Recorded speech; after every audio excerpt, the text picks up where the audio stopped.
Take a moment to settle in wherever you are tonight. Perhaps you're listening from your bedroom in a quiet suburb, or maybe you're in a cozy apartment in the city where distant sirens occasionally pierce the silence. Whether it's late evening, where you are, or the deep hours of night when the world feels most still, you've found the right place to let your mind drift while gentle tales of mystery and justice unfold around you. The clock might be showing 11 at night, or perhaps it's already past midnight in your corner of the world. Whatever time has brought you here, let yourself sink deeper into comfort as we begin our first collection of stories tales drawn from the files of those who work in the shadows, maintaining order while most of the world sleeps. Tonight, we travel through cases that emerged from the quiet hours, when the darkness holds secrets and the morning light eventually reveals truth.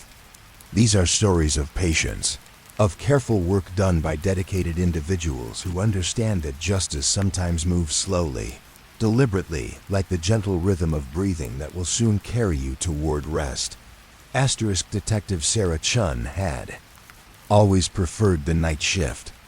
There was something about the city after dark that made her work feel more meaningful, more connected to the pulse of human nature that daylight seemed to mask. On this particular Tuesday evening in October, she sat in her unmarked sedan outside the Riverside shopping district, watching the last few shoppers emerge from brightly lit storefronts into the cool autumn air. The call had come in 47 minutes earlier. Mrs. Eleanor Hartwell, 63 years old, had been walking to her car after her weekly grocery shopping when she simply disappeared. Her shopping bags were found scattered near her vehicle, car keys still clutched in her hand, but Eleanor herself was nowhere to be found. Sarah stepped out of her car and walked slowly through the parking lot, her footsteps echoing softly against the asphalt. The shopping center was one of those places that felt suspended in time, with its wide walkways and planters filled with autumn chrysanthemums that caught the amber glow of the overhead lights. During the day, this would be a bustling hub of activity, but now it held the peaceful quiet that comes when people have retreated to their homes for the evening. The security guard who had found Eleanor's belongings was a soft-spoken man named Marcus, who had worked at the shopping center for nearly 15 years. He led Sarah to the exact spot where he had discovered the scattered groceries, speaking in the measured tones of someone who had seen enough unusual incidents to remain calm in their presence. She always parked in the same area, Marcus explained, gesturing toward a section of the lot that was well lit, but partially hidden behind a row of decorative shrubs. Tuesday evenings, like clockwork, Sweet Lady always said hello when she passed the security desk. Sarah knelt down beside Eleanor's car, a well-maintained sedan that reflected the overhead lights like a dark mirror. The grocery bags had been carefully collected by the responding officers, but she could still see the faint outline where they had fallen. Apples had rolled under nearby cars, and a carton of milk had split open, leaving a pale trail that had already begun to dry in the evening air. As she examined the scene, Sarah found herself thinking about the patterns that governed people's lives. Eleanor Hartwell had been following the same routine for years, grocery shopping every Tuesday evening, parking in the same general area, walking the same path through the lot. It was the kind of predictability that brought comfort to many people, the assurance that some things in life could be counted upon to remain constant. But tonight, that pattern had been broken. The shopping center's security cameras were positioned throughout the lot, and Sarah knew that reviewing the footage would be her next step. However, she had learned over her years in law enforcement that technology, while invaluable, often told only part of the story. The human elements, the small details that cameras might miss, the observations of witnesses, the subtle signs that could only be detected through careful examination, these often provided the key to understanding what had truly occurred. She walked slowly around the perimeter of the area where Eleanor had vanished, noting the placement of light poles, the angles of the security cameras, the sight lines from various positions. The shopping center's design was typical of facilities built in the 1980s, with wide open spaces intended to create a sense of security and visibility. Yet even in such well-planned environments, there were always shadows, always places where someone could move unseen if they knew where to look. A gentle breeze stirred the leaves in the decorative planters, creating a soft rustling sound that mixed with the distant hum of traffic from the main road. Sarah found herself appreciating these quiet moments that came in the middle of an investigation. Brief pauses that allowed her mind to process information and consider possibilities without the urgency that often accompanied more violent crimes. Marcus had returned to his security station, but he had given her his direct number and assured her that he would review the evening's security footage immediately. As Sarah continued her examination of the scene, she reflected on the nature of disappearances and the various reasons why someone might suddenly be absent from a place where they were expected to be. In her experience, most missing person cases fell into predictable categories. There were the voluntary disappearances, people who for various reasons chose to leave their lives behind, at least temporarily. There were medical emergencies where someone might collapse or become disoriented and wander away from their normal location. There were accidents where individuals might fall or become trapped in unexpected ways. And then there were the cases that everyone preferred not to think about, situations where someone had been taken against their will. Eleanor Hartwell's case did not immediately fit into any of these categories. Her car was unlocked, her purse sitting on the passenger seat with her wallet intact. Her cell phone was found in her coat pocket, fully charged and showing no recent calls or messages. These details suggested that whatever had happened to Eleanor had occurred quickly, without giving her time to reach for help or secure her belongings. The responding officers had already begun the process of canvassing nearby businesses and interviewing anyone who might have been in the area during the relevant time period. Sarah knew that this methodical approach, speaking with potential witnesses, gathering security footage, documenting every detail of the scene, was essential to understanding what had occurred. As she prepared to head inside the shopping center to review the security footage with Marcus, Sarah noticed something that the earlier investigators had missed. Near the decorative shrubs that partially concealed Eleanor's parking spot, a small piece of fabric clung to a branch about 3 feet from the ground. It was navy blue, the same color as the coat that Eleanor had been wearing according to the initial report. Sarah carefully removed the fabric using a pair of tweezers from her investigation kit, placing it in a small evidence bag. The piece was perhaps an inch square, torn rather than cut, suggesting that Eleanor might have brushed against the shrub or been pulled past it with enough force to snag her clothing. This small discovery shifted Sarah's perspective on the case. The fabric's location suggested that Eleanor had moved, or been moved, away from her car and toward the back of the shopping center, where the lighting was less consistent and the security camera coverage more sparse. It was exactly the kind of detail that could provide direction for the investigation, a small clue that might eventually lead to larger answers. Inside the shopping center's security office, Marcus had already queued up the relevant footage from the evening. The office was small but well organized, with multiple monitors displaying feeds from cameras positioned throughout the property. The walls were covered with schedules, emergency contact information, and photographs from various shopping center events, a reminder that this place was more than just a collection of stores, but a gathering point for the surrounding community. Sarah settled into a chair beside Marcus as he began playing the footage from the camera that covered Eleanor's usual parking area.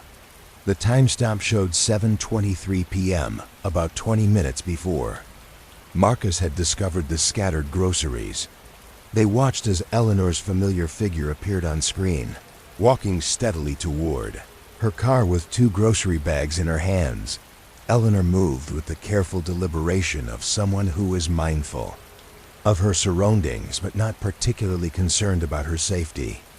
She paused briefly to adjust her grip on one of the bags, then continued toward her parking spot. The camera angle showed her approaching the car, but the decorative shrubs partially obscured the view of what happened next. At 7:26 p.m., the footage showed Eleanor placing her bags on the ground beside her car as she searched through her purse for her keys. This was consistent with the scene that Marcus had discovered later. The keys found clutched in her hand suggested that she had retrieved them successfully, but had not had the opportunity to use them. What happened in the next few minutes was frustratingly unclear from this camera angle. Eleanor's figure became partially hidden behind her car, and then, at 7:29 p.m., she simply was no longer visible in the frame. Her grocery bags remained on the ground, but Eleanor herself had vanished from view. Sarah asked Marcus to switch to the camera that covered the back area of the shopping center, where she suspected Eleanor might have been taken based on the location of the fabric sample. This camera showed a service road that ran behind the shopping center, used primarily for deliveries and waste management. The lighting in this area was minimal, designed more for functionality than security. At 7:31 p.m., the back camera recorded a brief glimpse of movement, two figures moving quickly along the service road away from the shopping center. The image quality was poor due to the low light conditions, but Sarah could make out what appeared to be one person supporting or guiding another. The figures disappeared from view within seconds, heading in the direction of a residential neighborhood that bordered the shopping center's back boundary. The timeline was beginning to take shape. Eleanor had arrived at her car at 7:26 p.m. and had successfully retrieved her keys. Something had occurred between 7:26 and 7:29 p.m. that had caused her to leave the vicinity of her car, moving toward the back of the shopping center. By 7:31 p.m., security footage suggested that she was being escorted away from the property entirely. Sarah asked Marcus to review footage from earlier in the evening, looking for anything unusual vehicles that had lingered in the parking lot, individuals who had been observed watching the area, any patterns that might help explain what had happened to Eleanor. This type of review was painstaking work, requiring patience and careful attention to detail, but it was often where the most important discoveries were made. As they worked through the footage, Marcus shared his observations about the evening's activities. Tuesday nights were typically quiet at the shopping center, with most of the foot traffic coming from people like Eleanor, regular customers who had developed routines around their weekly shopping needs. The stores closed at 9 p.m., and by 7:30, most of the customers had already departed.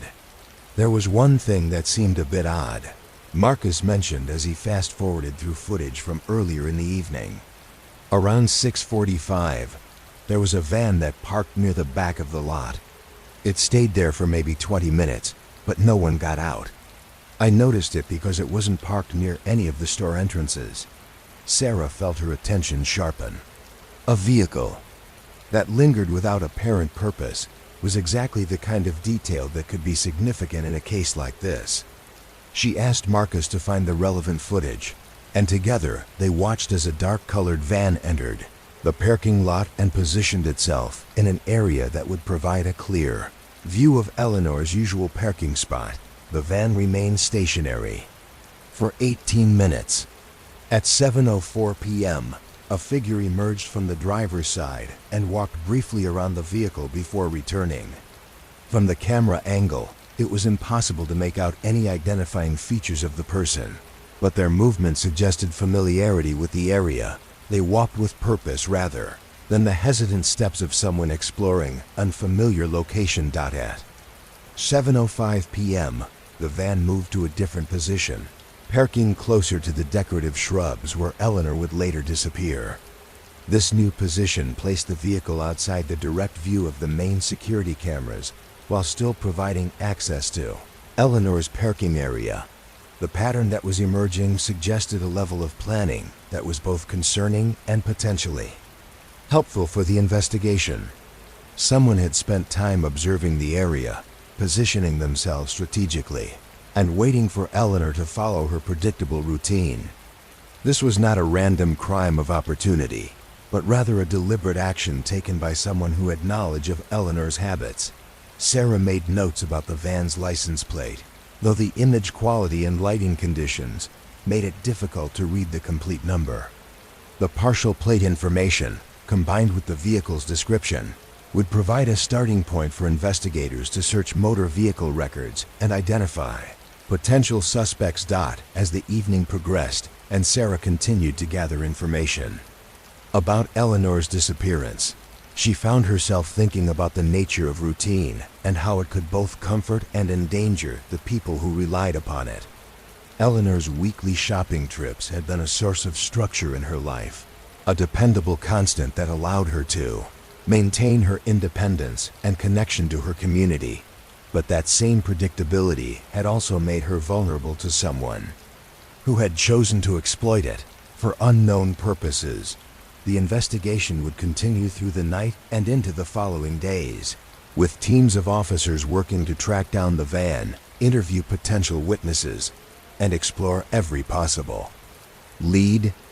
Sarah knew from experience that cases like this required patience and methodical work, often unfolding over weeks or months rather than hours.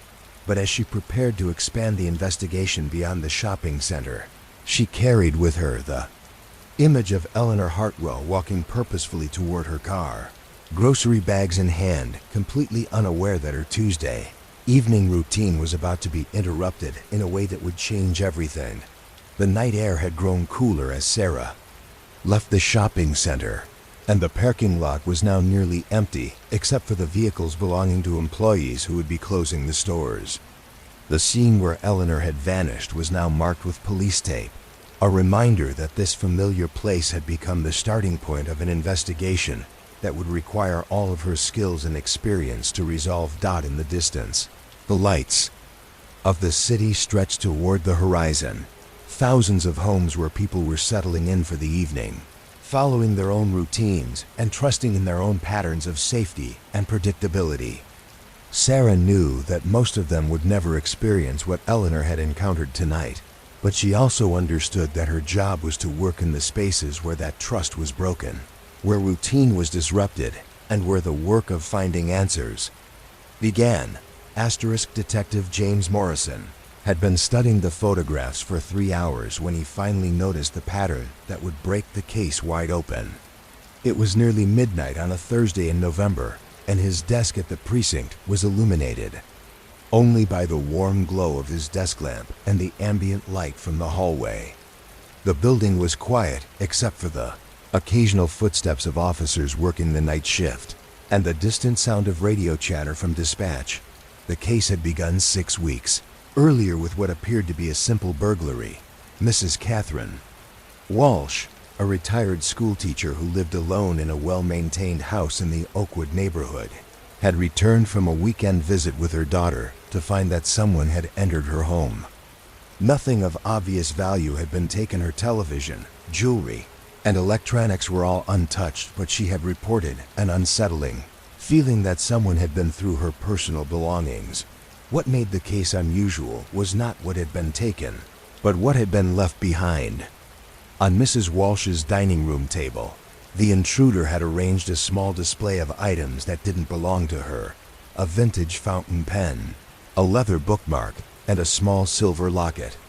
Each item was positioned carefully, as if they were part of an exhibition or collection being presented for viewing. Over the following weeks, 5 similar incidents had occurred throughout the city. In each case, the victims were elderly women who lived alone, and in each case, the intruder had taken nothing while leaving behind a carefully arranged collection of vintage personal items. The pattern was so unusual that the cases had been assigned to James, who had developed a reputation for understanding the psychology behind unconventional criminal behavior. James spread the photographs from all 6 incidents across his desk, studying the arrangements that had been left in each home. The items were always personal in nature: fountain pens, jewelry, photographs, books, small decorative objects, and they were always arranged with an attention to detail that suggested deep care and consideration. As he examined the images under his desk lamp, James began to see connections that hadn't been apparent when viewing each incident in isolation.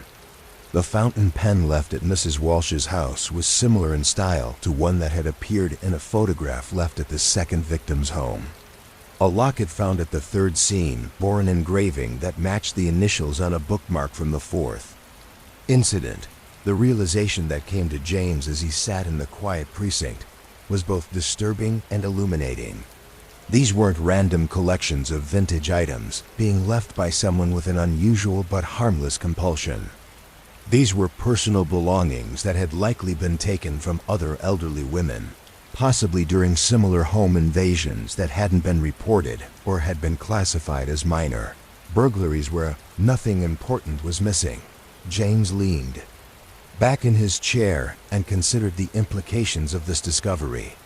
Someone was systematically entering the homes of elderly women, taking personal items that might not be immediately missed, and then displaying these items in the homes of other victims.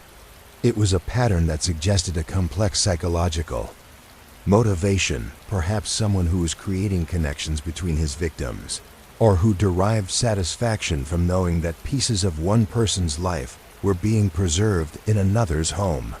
Asterisk. The next step in the investigation would be to expand the search beyond the 6 confirmed incidents. James would need to review burglary reports from the past year, looking for cases where elderly women reported that someone had been in their homes but couldn't identify anything specific that had been taken. These earlier incidents might represent the beginning of the pattern, when the perpetrator was taking items that would later appear in the arranged displays. As James began this process of reviewing old case files, he found himself thinking about the psychology of collecting and the ways in which people form attachments to objects. The items being taken were all personal and intimate things that carried emotional significance beyond their monetary value. Fountain pens that had been used to write letters, lockets that contained photographs of loved ones, bookmarks that marked places in favorite stories. The person responsible for these crimes was collecting pieces of other people's lives, perhaps as a way of feeling connected to experiences and relationships that were otherwise missing from their own existence. It was a deeply troubling motivation, but it also provided insight into the type of individual they were looking for. James worked through the night, reviewing reports and making notes about potential connections between cases. By dawn, he had identified 12 additional incidents that shared characteristics with the confirmed pattern.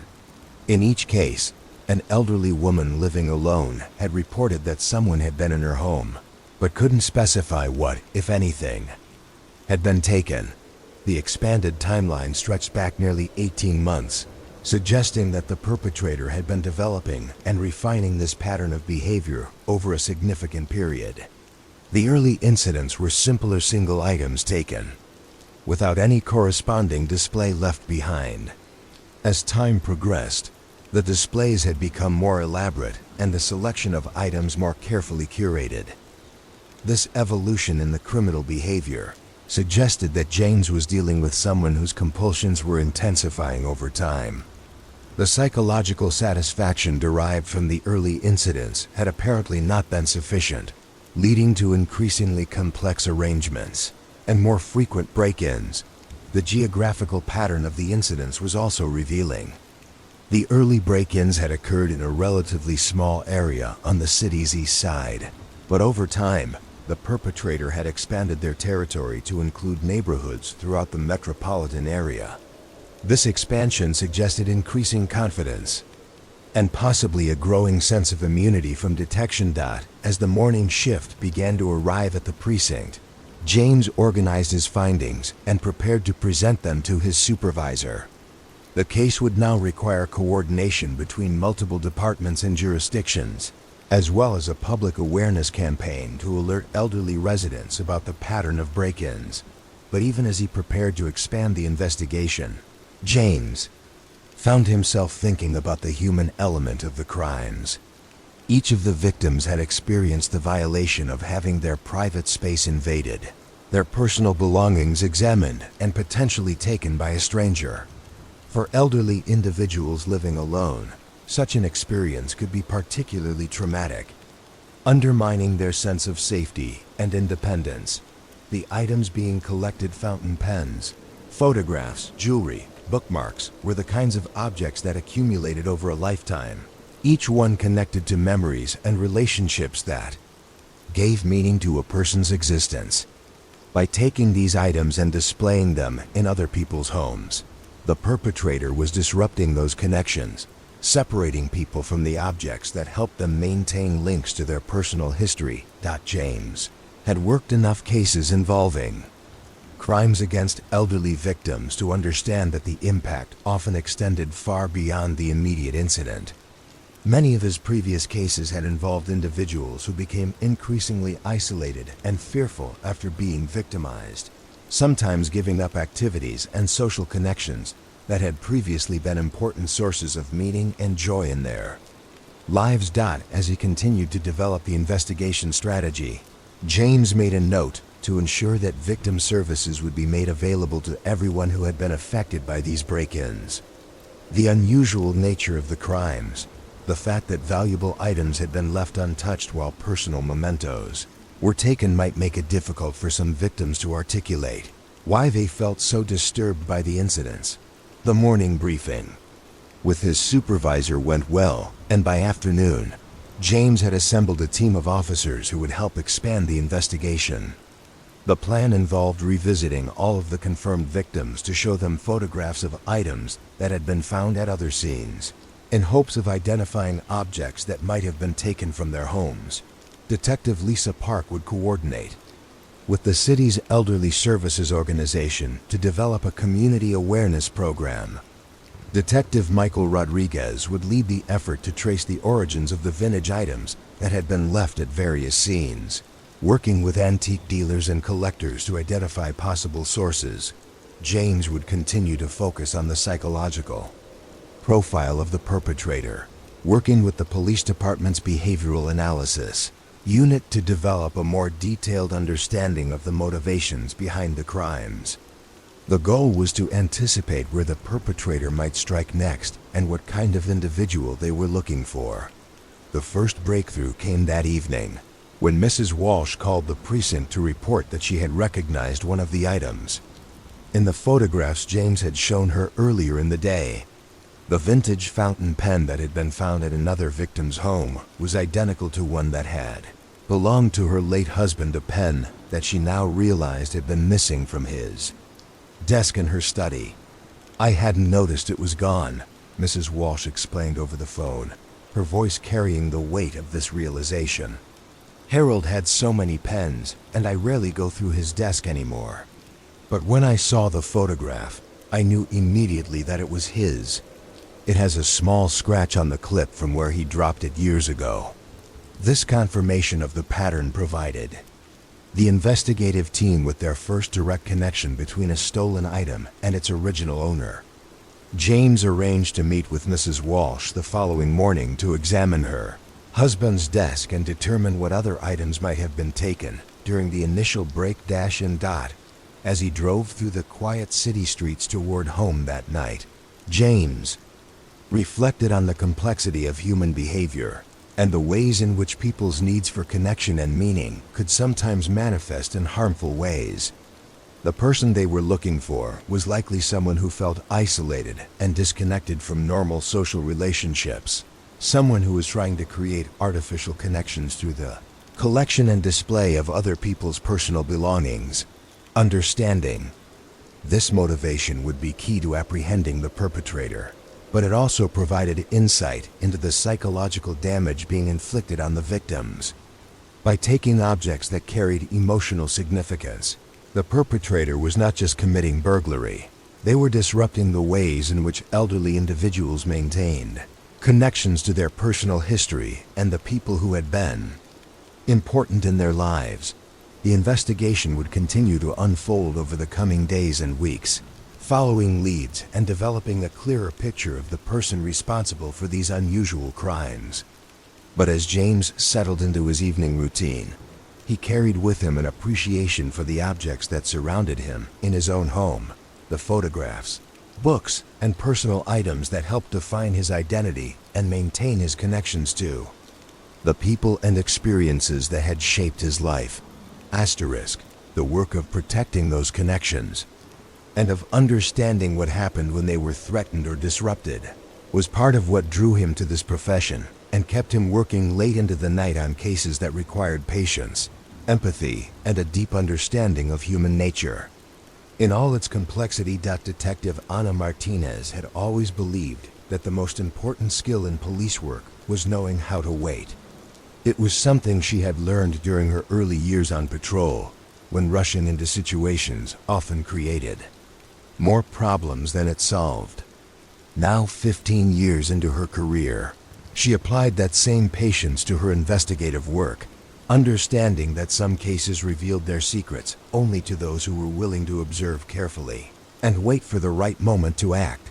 The case that would test this philosophy began on a quiet Sunday morning in late December, when she received a call from dispatch about an unusual situation in the Riverside Park area.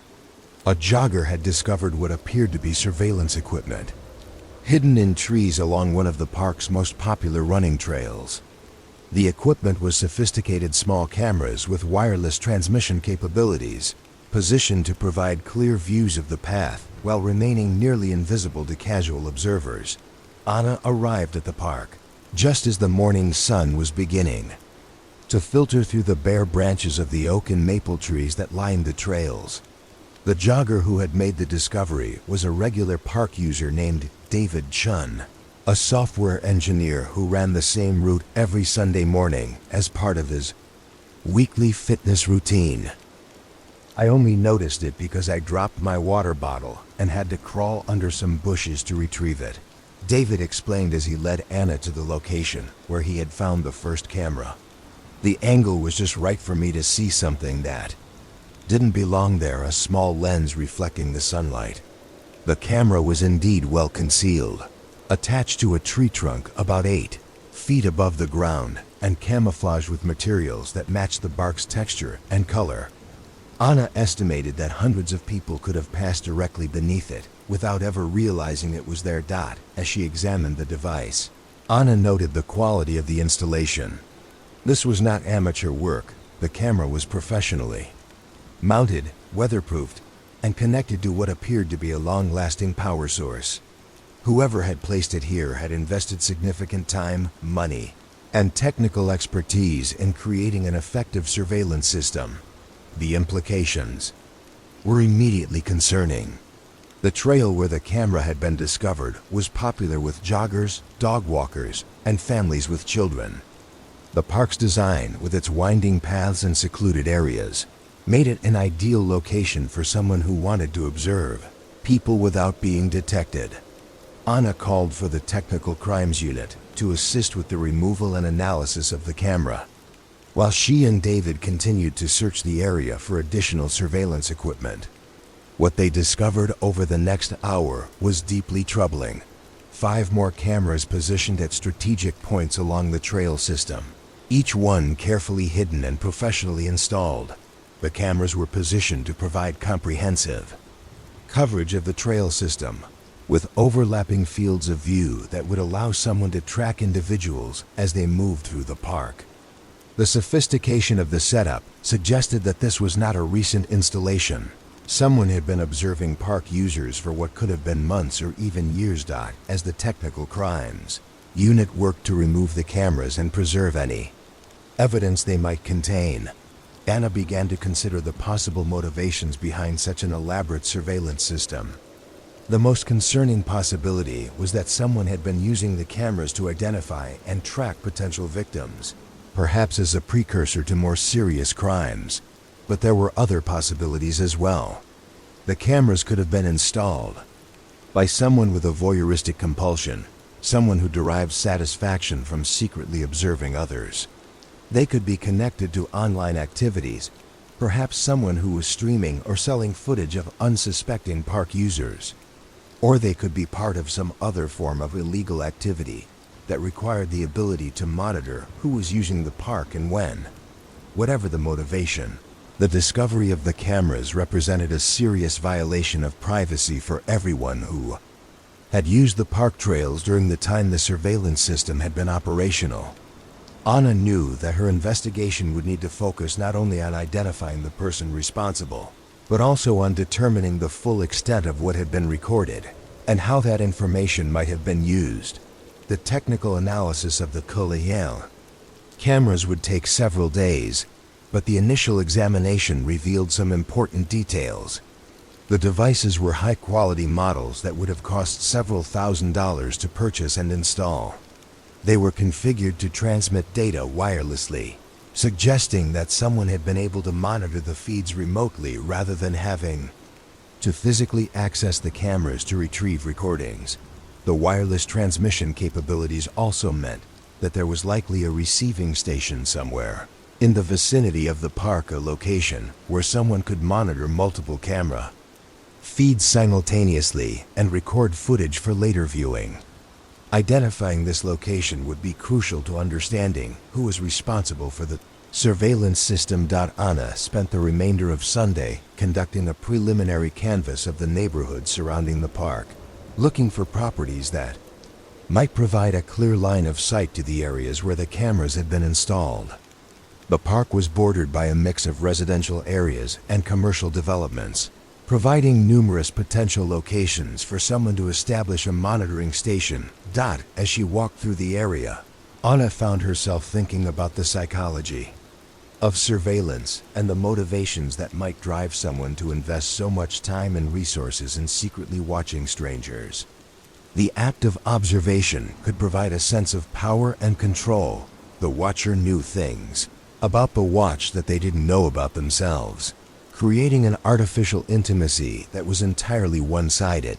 For someone who felt powerless or disconnected in their normal social interactions, the ability to observe others without being seen might provide a form of satisfaction that was difficult to obtain through conventional relationships. It was a deeply concerning motivation, particularly when it involved the systematic observation of people who were engaged in routine activities in what they believed was a public but safe environment. The investigation expanded over the following days as the technical analysis of the cameras revealed additional information about their capabilities and configuration. The devices had been recording continuously for at least 6 months, generating thousands of hours of footage that would need to be reviewed for potential evidence. The wireless transmission data provided important clues about the location of the POSH monitoring station. The signal strength and transmission patterns suggested that the receiving equipment was located within a half-mile radius of the park, most likely in an elevated position that would provide clear reception from all of the camera locations.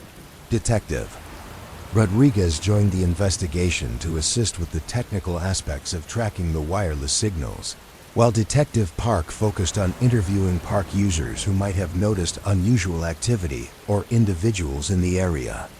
Anna continued to coordinate the overall investigation while working to develop a profile of the person they were looking for. The breakthrough came on Thursday evening when Rodriguez successfully traced the wireless signals to their destination, a small apartment building located on a hill overlooking the park. The building's elevation and proximity to the camera locations made it an ideal location for receiving the wireless transmissions. The apartment building housed 12 units, and determining which one contained the monitoring equipment would require careful surveillance and investigation. Anna obtained a warrant to monitor the building's external wireless signals, hoping to pinpoint the exact location of the receiving equipment without alerting the person responsible that they had been discovered. As the investigation progressed, Anna found herself spending long hours in surveillance positions around the apartment building, observing the patterns of residents' daily activities and looking for any signs of the technical equipment that would be necessary to monitor multiple camera feeds. The work required the same kind of patience that had served her well throughout her career, the ability to watch and wait, to notice small details that might seem insignificant to others, and to remain alert during long periods of apparent inactivity. It was during one of these surveillance sessions that she noticed something that would prove to be the key to identifying their suspect. On Friday morning, as Anna sat in her unmarked vehicle across the street from the apartment building, she observed a resident in a third-floor unit adjusting what appeared to be a satellite dish or antenna on his balcony. The timing was significant. The adjustment occurred just after 7 a.m., which was when many of the park's regular users began their morning exercise routines. The resident was a middle-aged man who appeared to live alone and who kept irregular hours compared to the other tenants in the building. Anna noted that he rarely left his apartment during the daylight hours, but she had observed lights in his unit during the late evening and early morning periods when the park would be less crowded. Building records identified the resident as Thomas Kellerman, a 47-year-old former electronics technician who had been living in the building for 2 years. His background check revealed no prior criminal convictions, but it did show a history of employment in jobs that required technical expertise with surveillance and communication equipment. The final confirmation came when Rodriguez was able to match the wireless signal patterns to activity in Kellerman's apartment. The signals showed increased activity during the hours when the park was most heavily used, and they ceased during periods when Kellerman's apartment appeared to be unoccupied, with sufficient evidence to support a search warrant. Anna and her team prepared to confront Kellerman and investigate the full extent of his surveillance activities. The operation would require careful planning to ensure that any evidence was properly preserved and that Kellerman was taken into custody without the opportunity to destroy recordings or equipment. As she prepared for this confrontation, Anna reflected on the nature of the crime they had uncovered. The installation of hidden cameras in a public park represented a violation of privacy that affected potentially thousands of people, many of whom would never know that they had been secretly recorded while engaged in routine activities that they had every right to expect would remain private. The psychological impact on park users, once they learned about the surveillance system, would be significant. Many people would feel violated and unsafe, potentially avoiding the park altogether or changing their routines in ways that would diminish their quality of life. The investigation had revealed not just a single crime, but a pattern of behavior that had disrupted the sense of safety and privacy that people needed to feel comfortable in public spaces. The arrest warrant was executed on Saturday morning as Anna and her team surrounded Kellerman's apartment building and prepared to search his unit. The operation went smoothly. Kellerman offered no resistance and seemed almost relieved that his activities had finally been discovered. The search of his apartment revealed an elaborate monitoring station with multiple screens, recording equipment, and filing systems containing thousands of hours of footage from the park cameras. The scope of the surveillance was even more extensive than Anna had initially suspected, with recordings dating back nearly 2 years and cataloged according to date, time, and subject matter. As she stood in Kellerman's apartment, surrounded by evidence of his obsessive surveillance activities, Anna thought about the patience that had been required to uncover this crime. Not just her own patience in conducting the investigation, but the patience that Kellerman himself had demonstrated in developing and maintaining his elaborate system of watching others. The difference was that her patience was directed toward protecting people and maintaining their safety, while his had been focused on violating their privacy and exploiting their trust in the security of public spaces. It was a reminder that the same qualities that made someone effective in law enforcement could, when misdirected, contribute to criminal behavior that caused significant harm to others. The investigation would continue as Anna and her team worked to catalog the evidence and determine the full extent of Kellerman's activities. But as she prepared to leave his apartment and begin the next phase of the case, she carried with her a renewed appreciation for the importance of protecting people's right to privacy and security in the spaces where they sought recreation and peace. Officer Rebecca Foster had been working the midnight shift for 3 years. when she first encountered the case that would change her understanding of the city she patrolled.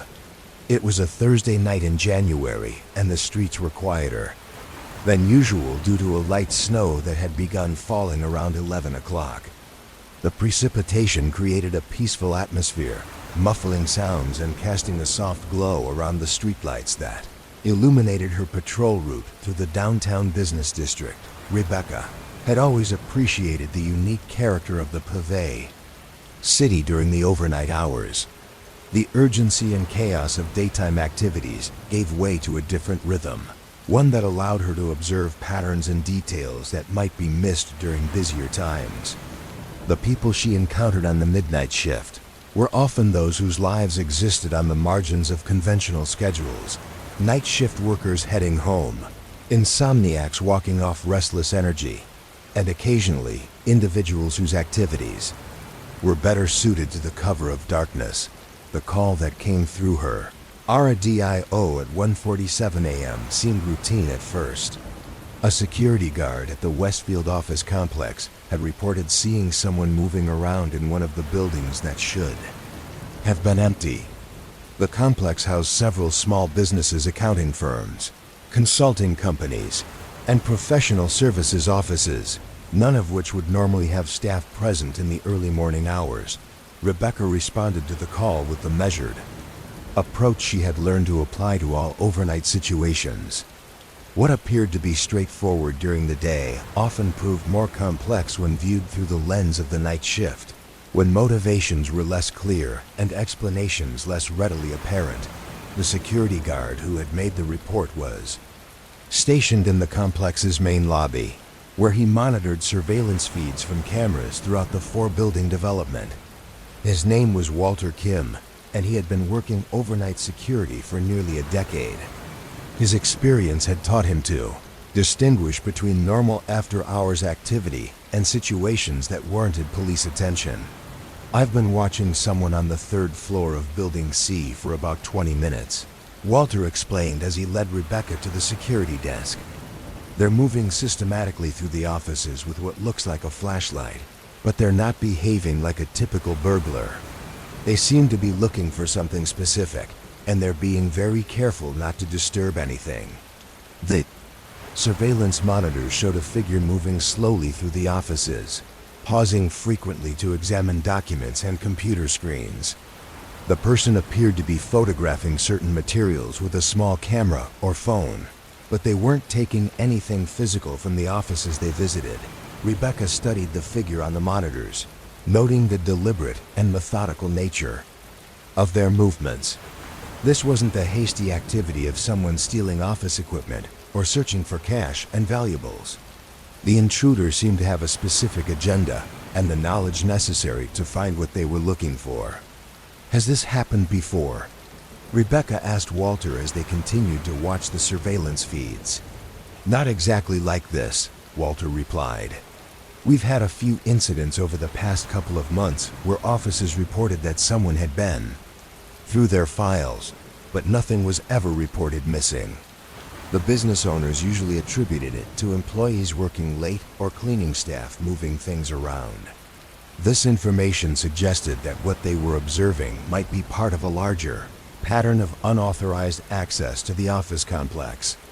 Rebecca made a mental note to review any previous reports of suspicious activity in the area, even those that hadn't initially been classified as criminal incidents. The figure on the monitors had moved to a different office and was now focusing their attention on a large filing cabinet. They worked with the confident movements of someone who knew exactly what they were looking for and where to find it. Rebecca realized that this level of knowledge suggested the intruder had either worked in the building or had conducted extensive surveillance of the businesses housed there. "I'm going to approach the building," Rebecca told Walter. "Can you guide me to the third floor and keep track of where this person is moving?" Walter nodded and handed her a radio tune to the security frequency so they could maintain communication. During her approach, as Rebecca prepared to enter the building, she considered the various scenarios that might explain what they were witnessing. The systematic nature of the search suggested corporate espionage or theft of confidential information rather than conventional burglary. The elevator in Kofun, Building C, had been shut down for the night, so Rebecca used the stairwell to reach the third floor.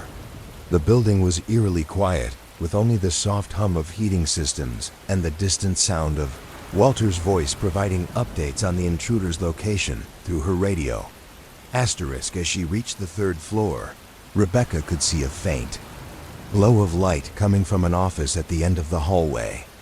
She moved carefully toward the light, using the technique she had learned for approaching potentially dangerous situations without alerting suspects to her presence.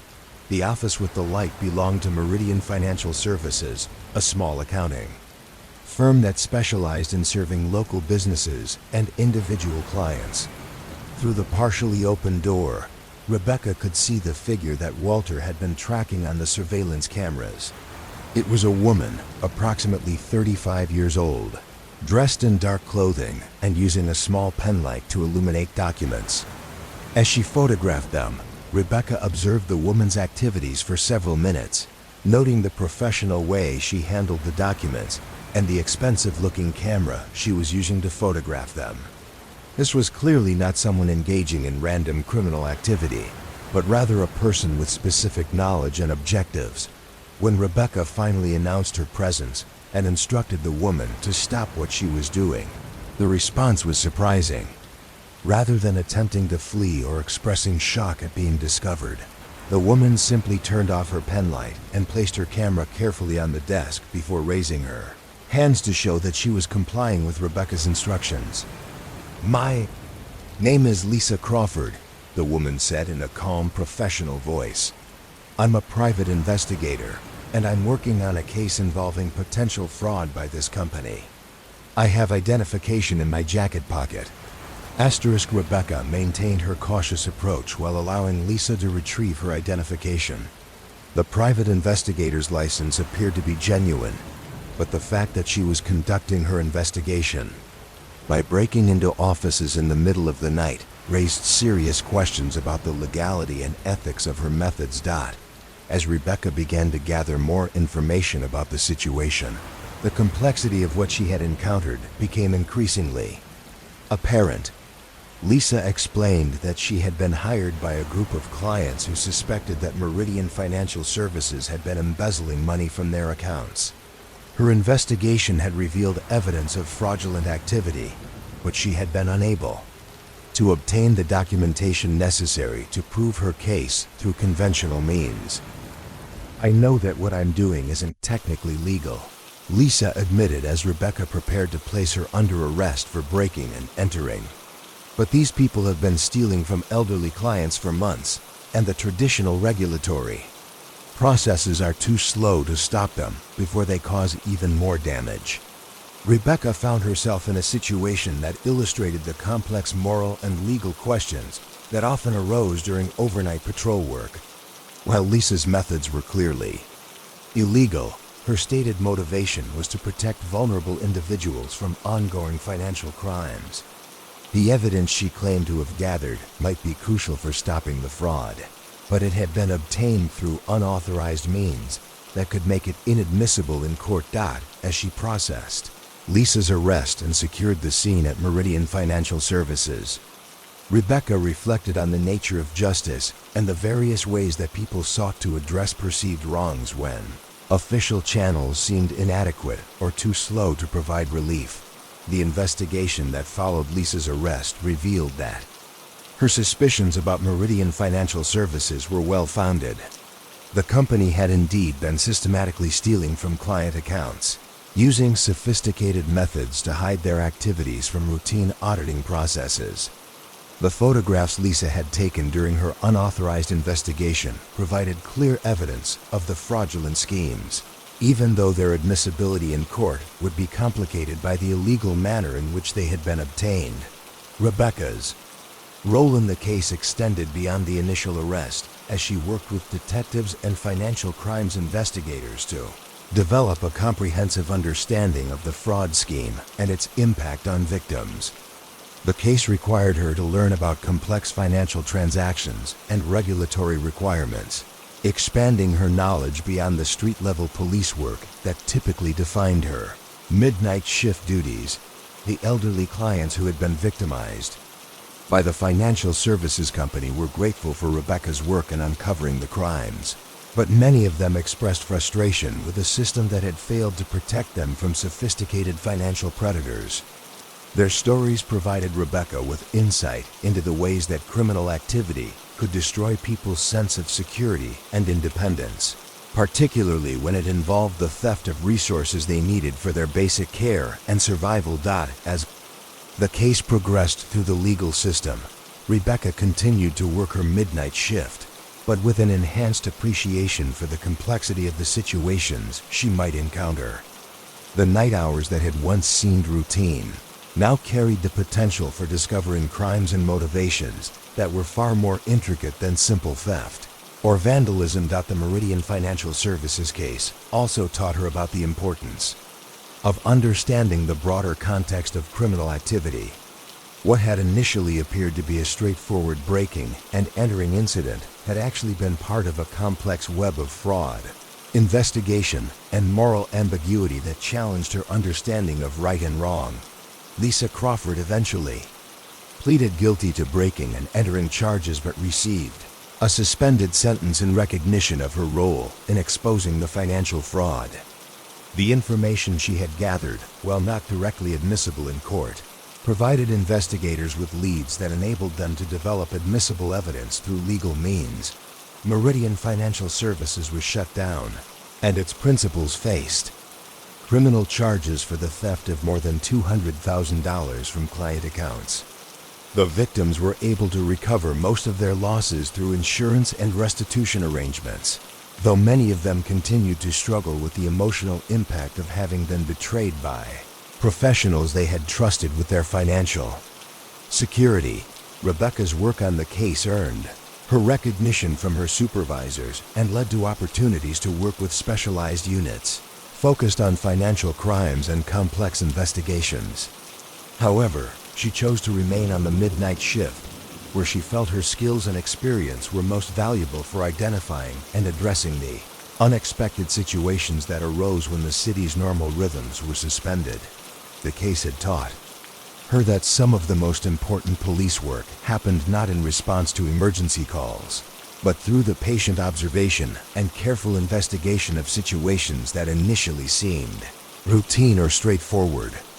The midnight shift provided unique opportunities for this type of work, when the absence of daytime distractions allowed for more focused attention to the subtle signs that something wasn't quite as it should be. Asterisk. Detective Maria Santos had learned early in her career that buildings themselves could be witnesses to the crimes that occurred within them. Every structure held traces of the activities that had taken place inside: fingerprints on surfaces, DNA on fabric, microscopic evidence embedded in carpets and furniture. But beyond the physical evidence, buildings also seemed to retain something less tangible, an atmosphere that reflected the experiences of those who had lived and worked within their walls. The Victorian mansion at 1247 Elm Street had been unoccupied for nearly 6 months when Maria first encountered it on a cold February morning.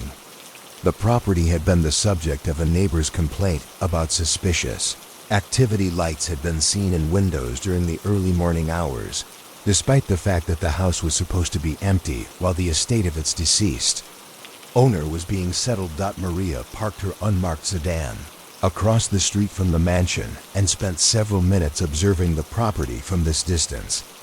The house was an impressive example of late 19th century architecture, with elaborate woodwork, stained glass windows, and a wraparound porch that suggested it had once been the pride of this tree-lined neighborhood. Now, however, it showed signs of neglect, overgrown landscaping, peeling paint, and a general air of abandonment that made it stand out among the well-maintained homes that surrounded it. Asterisk. The neighbor who had reported the suspicious activity was Mrs. Dorothy Chen, an elderly woman who lived in the house directly across the street. She had been keeping an informal watch on the vacant mansion, partly out of concern for neighborhood security, and partly because she had been friends with its previous owner, Margaret Whitfield, who had died the previous summer after living in the house for more than 40 years. I've seen lights moving around inside at least 3 times in the past 2 weeks, Mrs. Chun explained as she led Maria to her front window, which provided a clear view of the mansion's facade. It's not like someone just turned on the electricity. The lights move from room to room, like someone is walking through with a flashlight or candle. Maria made notes about the timing and patterns of the lights that Mrs. Chen had observed.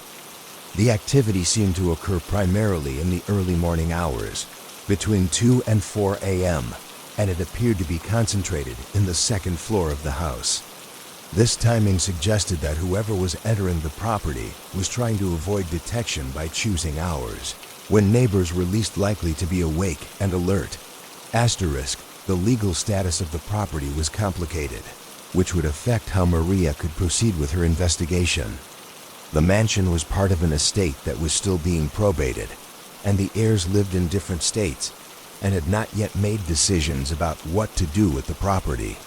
In the meantime, the house sat empty, secured with basic locks but not professionally monitored or maintained. Maria contacted the attorney handling the estate to obtain permission to inspect the property and determine whether unauthorized access was actually occurring. The attorney, Thomas Bradford, was cooperative and expressed concern about potential damage or vandalism that could affect the estate's value. Margaret was very particular about her home, Mr. Bradford explained during their phone conversation. She lived there alone for the last 15 years after her husband died, and she maintained it beautifully. The family wants to preserve it properly, but they're still working out the details of what to do with such a large property. Asterisk, with permission to inspect the house, Maria arranged to meet Mr. Bradford at the property the following morning. As she prepared for this visit, she researched the history of the mansion and its previous owners, looking for any information that might help explain why someone would be interested in gaining unauthorized access to the building. The research revealed that the Whitfield family had been prominent members of the local community for several generations. Margaret's husband, Robert, had been a successful businessman who had served on various civic boards and charitable organizations. Margaret herself had been active in historical preservation societies and had been known for her extensive collection of antiques and artwork. This background suggested several possible motivations for someone to enter the house illegally. The property might contain valuable items that hadn't been properly secured, making it an attractive target for theft. Alternatively, someone might be interested in the house's historical significance or architectural features. There was also the possibility that someone with a personal connection to the Whitfield family was accessing the property for emotional or sentimental reasons. Asterisk. The inspection of the mansion with Mr. Bradford revealed clear evidence that someone had indeed been entering the building without authorization. Several windows on the first floor showed signs of being opened and closed repeatedly, and there were footprints in the dust that had accumulated on floors throughout the house. What struck Maria most powerfully, however, was the condition of the interior. Despite being unoccupied for 6 months, the house appeared to be lovingly maintained by whoever was entering it. Furniture had been carefully covered with sheets to protect it from dust. Flowers had been placed in vases throughout the main rooms, and family photographs had been arranged on tables and mantels as if someone was still living there. "This is very strange," Mr. Bradford commented as they moved through the rooms. "When I was here last month to do an initial inventory, the house was much more obviously vacant. Someone has clearly been spending considerable time and effort to make it look lived in." Maria photographed the arrangements of furniture and personal items, noting the care with which everything had been positioned. The flowers were fresh, suggesting that whoever was entering the house was doing so regularly to maintain these displays. The photographs showed members of the Whitfield family in various settings: weddings, holidays, vacations spanning several decades of family history. In Margaret's bedroom on the second floor, Maria discovered the most revealing evidence of the unauthorized visits. The bed had been carefully made with fresh linens, and personal items had been arranged on the dresser and nightstand exactly as they might have been when Margaret was alive. A book lay open on the nightstand, with reading glasses positioned beside it as if someone had just stepped away for a moment. The scene was both touching and disturbing. Someone was clearly trying to preserve or recreate the atmosphere of the house as it had been when Margaret was alive. The motivation could be benign, perhaps a grieving friend or family member who found comfort in maintaining the familiar environment.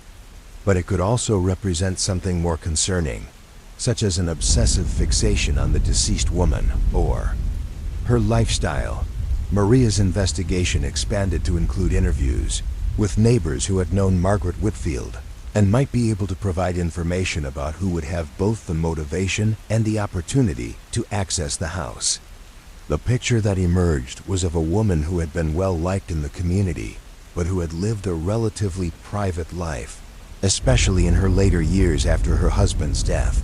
Several neighbors mentioned that Margaret had employed a housekeeper named Elena Vasquez, who had worked for the family for more than 20 years and had been particularly close to Margaret during her final years. Elena had reportedly been devastated by Margaret's death and had expressed concern about what would happen to the house and its contents. When Maria located and interviewed Elena, the mystery of the mansion's midnight visitor was finally solved. Elena admitted that she had been entering the house regularly since Margaret's death, using a key that Margaret had given her years earlier. She had been maintaining the house and arranging the personal items because she couldn't bear the thought of Margaret's beautiful home sitting empty and neglected. "She was like family to me," Elena explained, tears forming in her eyes as she described her relationship with Margaret.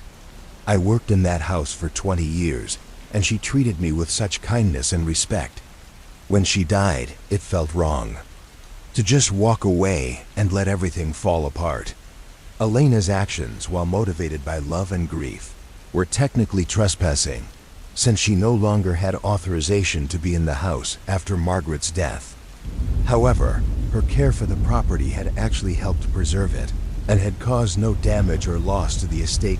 Maria worked with Mr. Bradford and the Whitfield heirs to resolve the situation in a way that recognized Elena's devotion to Margaret while also addressing the legal issues involved.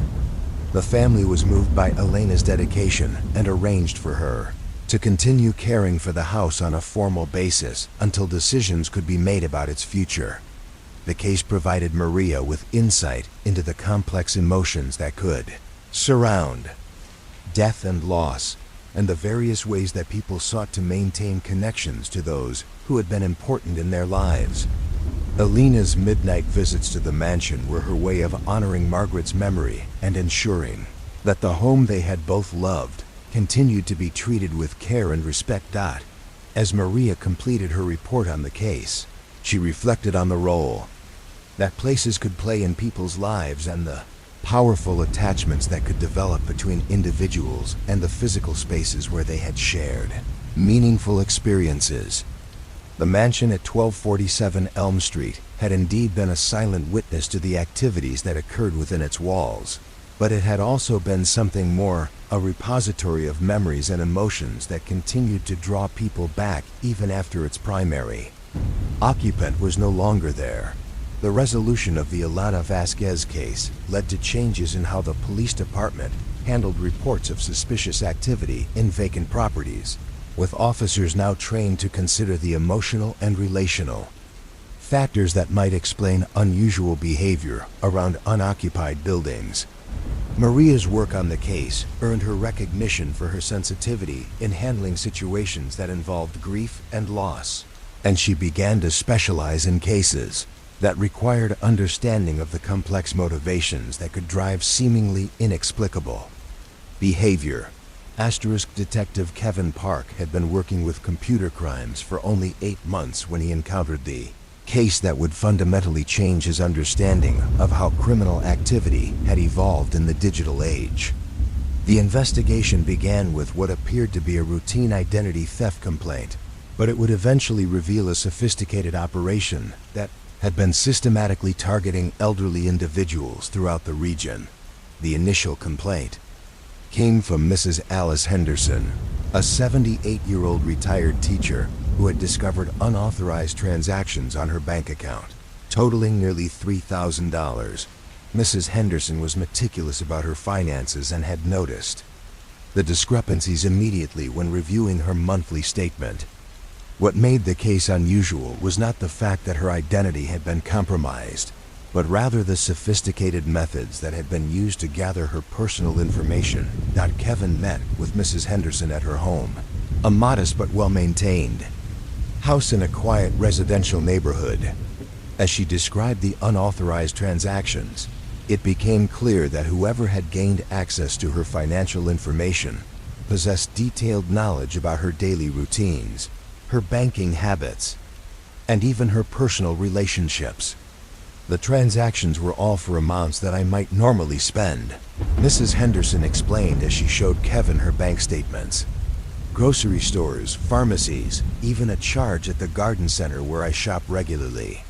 If I hadn't been so careful about tracking my expenses, I might not have noticed them for weeks.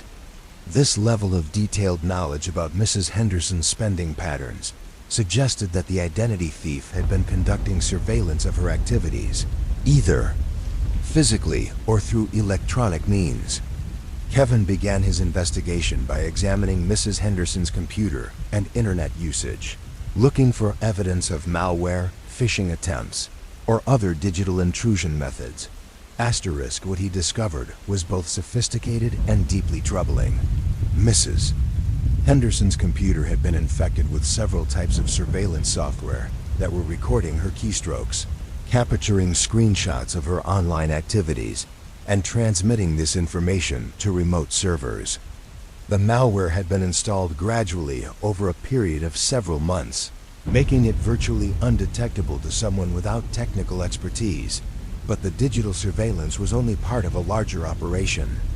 Kevin's analysis of Mrs. Henderson's computer revealed that the criminals had also gained access to her email account, her online banking credentials, and even her social media accounts.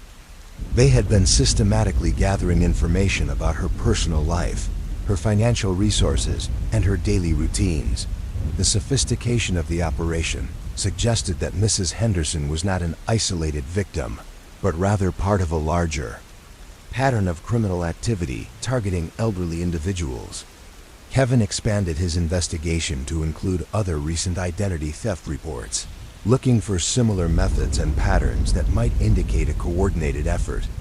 Over the following weeks, Kevin identified 12 additional cases that shared characteristics with Mrs. Henderson's experience. In each case, the victims were elderly individuals living alone, and in each case, the unauthorized financial activity had been carefully designed to mimic the victim's normal spending patterns. The criminals were clearly investing significant time and resources in studying their targets before attempting to steal from them. The technical analysis of the malware found on the victims' computers revealed important information about the criminal operation. The surveillance software was professionally developed and regularly updated, suggesting that it was being created and maintained by individuals with advanced programming skills. The software was configured to transmit stolen information to servers located in multiple countries, making it difficult to trace the ultimate destination of the data. Kevin worked with federal cybercrime investigators to trace the digital trail left by the criminals, following the path of stolen information through various servers and communication networks. This type of investigation required patience and technical expertise, as each step in the process revealed only small pieces of information that needed to be assembled into a comprehensive understanding of the criminal operation. The breakthrough came when Kevin discovered that all of the victims had received similar email messages in the weeks before their computers were infected with surveillance software. The messages appeared to come from legitimate organizations, banks, government agencies, or well-known retailers, and they contained links that, when clicked, installed the malware that enabled the criminals to monitor the victim's activities. These phishing emails were particularly sophisticated, using personal information about the recipients to make them appear legitimate and urgent. For example, Mrs. Henderson had received an email that appeared to come from her bank, warning her about suspicious activity on her account and directing her to click a link to verify her identity. The email included her correct account number and other personal information, making it seem authentic and prompting her to follow the instructions. The use of personal information to customize the phishing emails suggested that the criminals had access to databases containing detailed information about their potential victims. Kevin's investigation revealed that much of this information was being obtained through social engineering techniques, phone calls to elderly individuals in which the criminals posed as representatives of banks, government agencies, or other trusted organizations. During these phone calls, the criminals would gradually extract personal information by claiming to need it for verification or security purposes.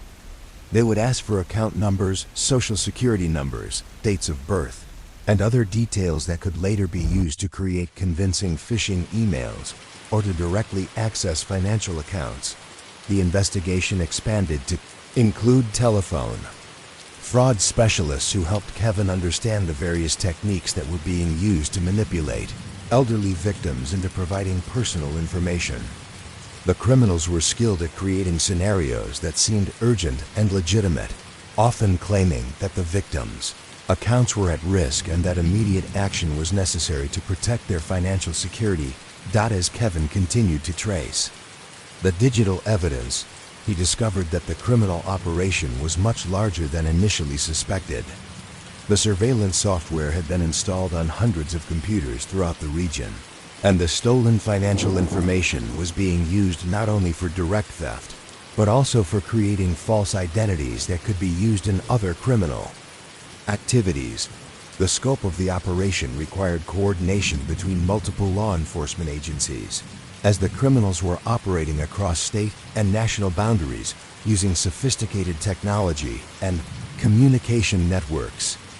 Kevin found himself working with investigators from the FBI, the Secret Service, and international law enforcement organizations to track down the individuals responsible for the crimes. The investigation also revealed the psychological impact that these crimes had on their elderly victims. Many of the individuals who had been targeted expressed feelings of violation and helplessness that went beyond the financial losses they had suffered. The knowledge that criminals had been secretly monitoring their computer activities, reading their emails, and studying their personal lives created a sense of vulnerability that was difficult to overcome. Mrs. Henderson, like many of the other victims, had been reluctant to use her computer for online banking or communication after discovering that she had been under surveillance. The crimes had not only caused financial damage, but had also disrupted her ability to maintain independence and stay connected with family and friends through digital communication.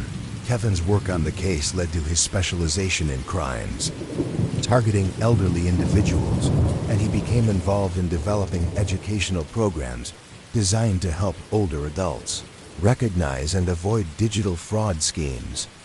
The investigation had revealed that many elderly individuals were particularly vulnerable to these crimes because they were less familiar with digital security measures and more trusting of communications that appeared to come from legitimate organizations. The criminal operation was eventually dismantled through coordinated international law enforcement action, with arrests made in 3 different countries. The investigation led to the recovery of more than $2 million in stolen funds and the identification of more than 500 victims who had been targeted by the criminals. However, Kevin knew that the success of this particular investigation was only a temporary victory in an ongoing battle against increasingly sophisticated criminal operations that exploited digital technology to target vulnerable individuals. The case had taught him that effective law enforcement in the digital age required not only technical expertise, but also an understanding of the psychological and social factors that made certain individuals more susceptible to criminal manipulation. As he continued his work in computer crimes, Kevin carried with him the faces and stories of the elderly victims who had trusted him to help them recover from their experiences with digital fraud. Their resilience and dignity in the face of sophisticated criminal activity inspired him to continue developing his expertise and to work toward creating better protection for those who were most vulnerable to these evolving forms of crime.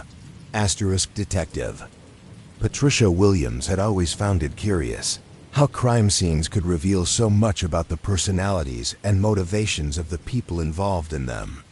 Over her 12 years in law enforcement, she had learned to read the subtle signs that indicated whether a crime had been committed impulsively or with careful planning, whether the perpetrator was familiar with the location and what emotional state had driven them to their actions. The case that would challenge her investigative skills in unexpected ways began on a warm evening in early May, when she was called to investigate reports of vandalism in Riverside Community Garden.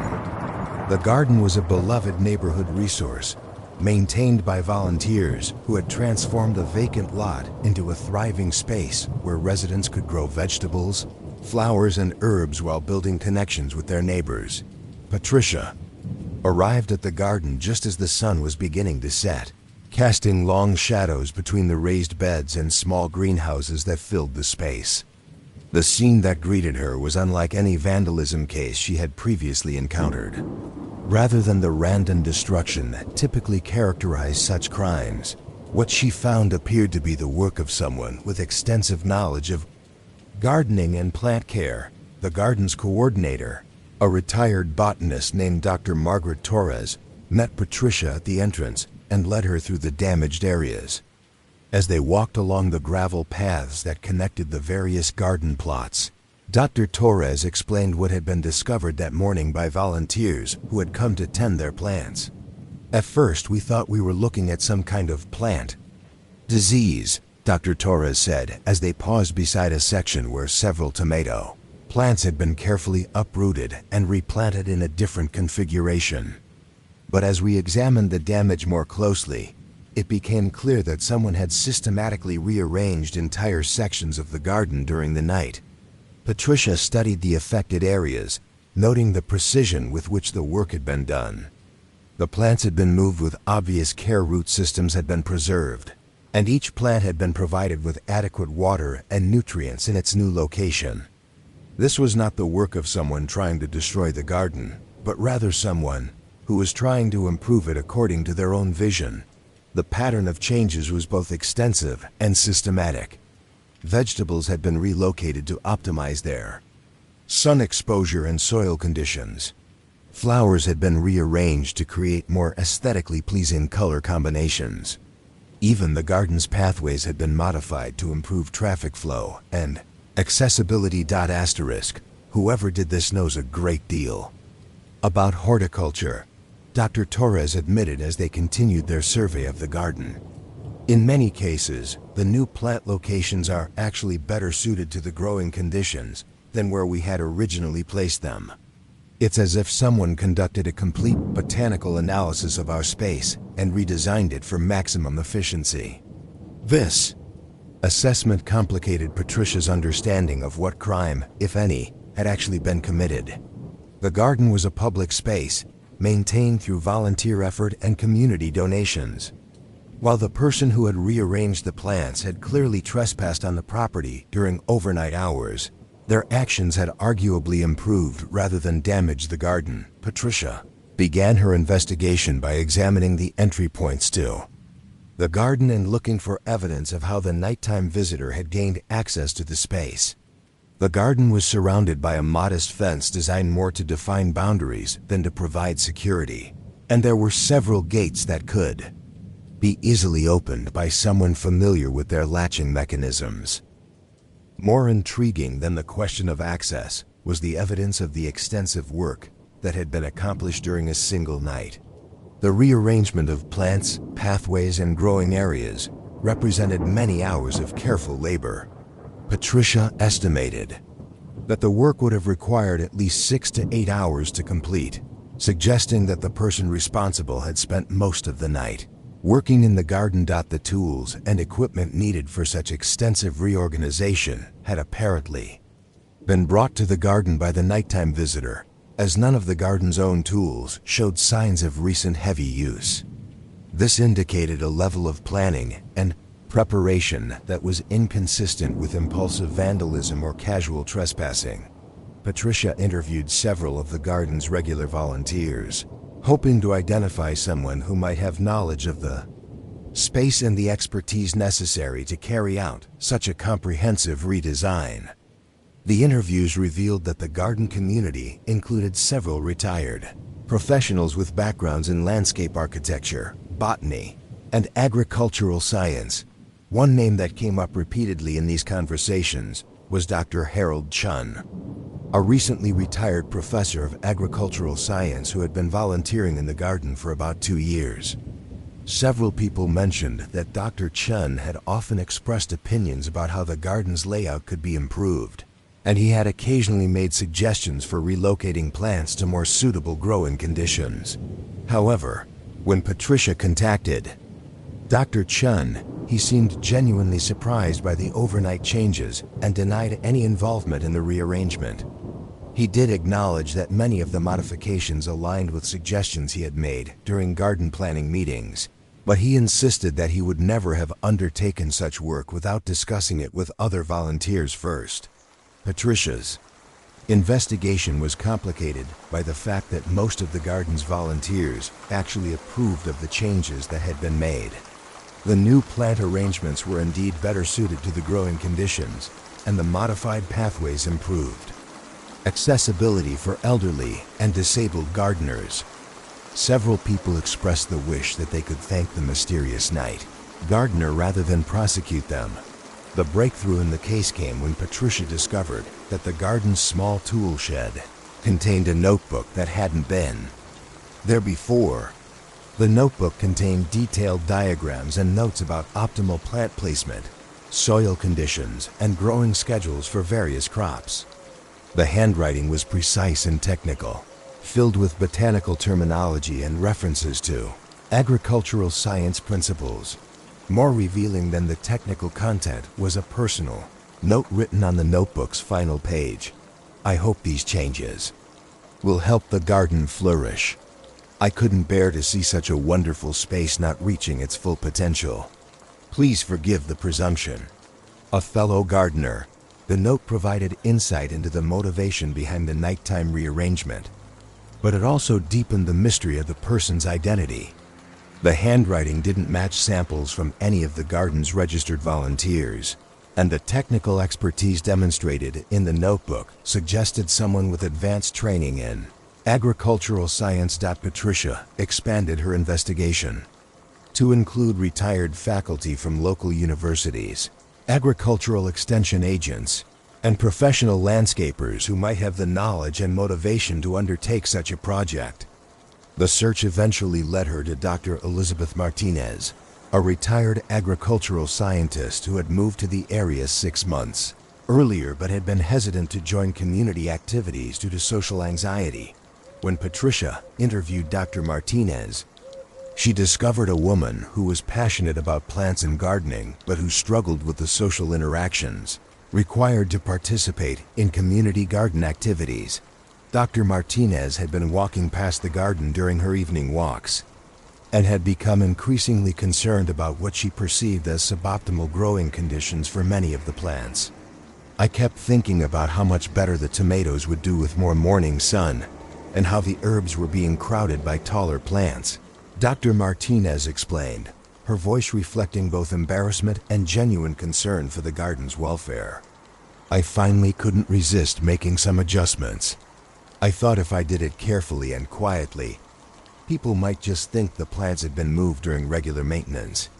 Dr. Martinez's motivation was purely horticultural. She had wanted to help the garden succeed, but hadn't felt comfortable approaching the volunteer group directly to offer her expertise. Her solution had been to provide that help anonymously. through careful nighttime work that she hoped would benefit the plants and the community that cared for them. Patricia found herself in the unusual position of having solved a case where the crime had actually benefited the community and where the perpetrator had been motivated by a desire to help rather than harm.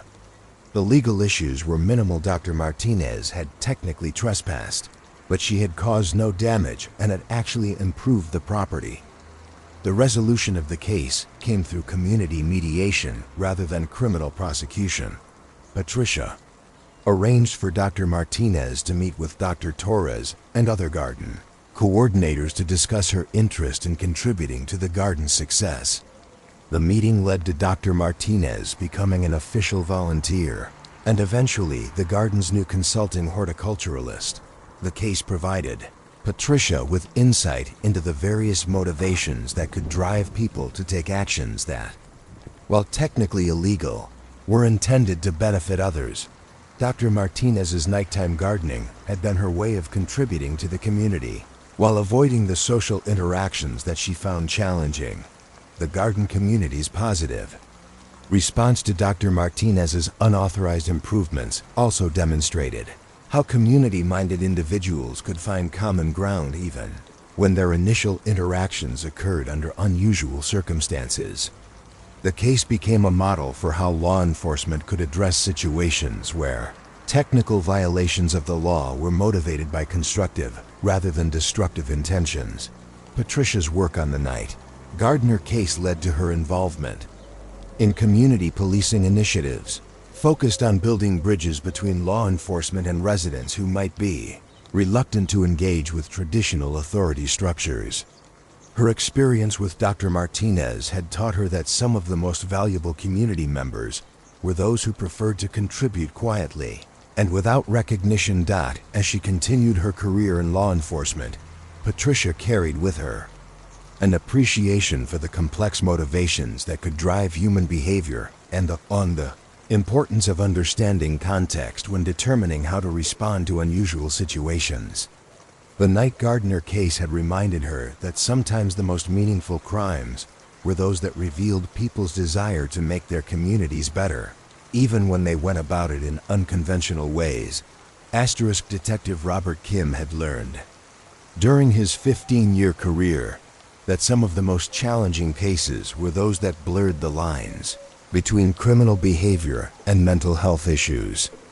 These situations required not only investigative skills, but also sensitivity to the complex factors that could drive individuals to actions that were harmful to others, even when their intentions might be misunderstood or complicated by psychological conditions. The case that would test these skills began on a quiet Sunday afternoon in October, when he received a call about a series of unusual thefts from elderly residents in the Willowbrook neighborhood. What made the thefts unusual was not what was being taken, but rather what was being left behind in place of the stolen items. The first victim was Mrs. Helen Rodriguez, an 82-year-old widow who lived alone in the house where she had raised her family 40 years earlier. Mrs. Rodriguez had discovered that someone had entered her home while she was at her weekly grocery shopping trip and had taken several items from her living room: a framed photograph of her late husband, a small ceramic figurine that had belonged to her mother, and a handwritten recipe book that contained family recipes passed down through generations. In place of these stolen items, the intruder had left carefully wrapped packages containing what appeared to be similar objects: a different framed photograph of an elderly man, a ceramic figurine in the same style but depicting a different subject, and a handwritten notebook filled with recipes in someone else's handwriting. Each replacement item had been positioned exactly where the original had been placed, as if the intruder had taken great care to maintain the familiar arrangement of Mrs. Rodriguez's belongings. Robert arrived at Mrs. Rodriguez's home as the afternoon sun cast long shadows through her living room windows. The house was modest but well maintained, filled with the accumulated memories of a long life shared with family and friends. As Mrs. Rodriguez showed him where the theft had occurred, Robert noted the precision with which the replacement items had been positioned. "It's the strangest thing," Mrs. Rodriguez said as she pointed to the mantelpiece where the substitute photograph had been placed. "Whoever did this seemed to understand exactly how I like things arranged. The new photograph is in the exact same spot where my husband's picture sat for 20 years. Robert examined the replacement items carefully, noting their quality and condition. The photograph showed an elderly man in formal attire, posed in what appeared to be a professional portrait from several decades earlier. The ceramic figurine was clearly vintage and appeared to be in excellent condition. The recipe notebook was filled with handwritten entries in careful script, organized by categories, just as Mrs. Rodriguez's original book had been. The care and thoughtfulness evident in the replacement items suggested that this was not a conventional theft motivated by financial gain. Instead, it appeared that someone was systematically collecting personal items with sentimental value while providing substitutes that served a similar emotional function for the victims. Over the following week, Robert investigated 4 additional incidents that followed the same pattern. In each case, elderly residents living alone had discovered that personal items had been taken from their homes and replaced with similar objects that served the same decorative or functional purpose. The thefts had occurred during times when the victims were away from home following predictable routines, grocery shopping, medical appointments, or visits with family members. The pattern of thefts revealed someone who had detailed knowledge of the victim's daily schedules and living arrangements. The items being taken were consistently those with obvious sentimental value: family photographs, heirloom jewelry, handwritten letters, and small decorative objects that appeared to have personal significance. What made the case particularly complex was the quality and appropriateness of the replacement items. These were not random objects grabbed from a thrift store, but rather carefully selected items that complemented each victim's existing possessions and personal style. Someone was investing considerable time and resources in finding suitable substitutes for the stolen mementos. Robert's investigation revealed that all of the victims had received services from Sunset Manor Adult Daycare Center, a facility that provided social activities and basic care for elderly individuals who lived independently but needed some assistance during daytime hours. The timing of the theft suggested that someone with knowledge of the participants' schedules was using this information to target homes when they would be unoccupied.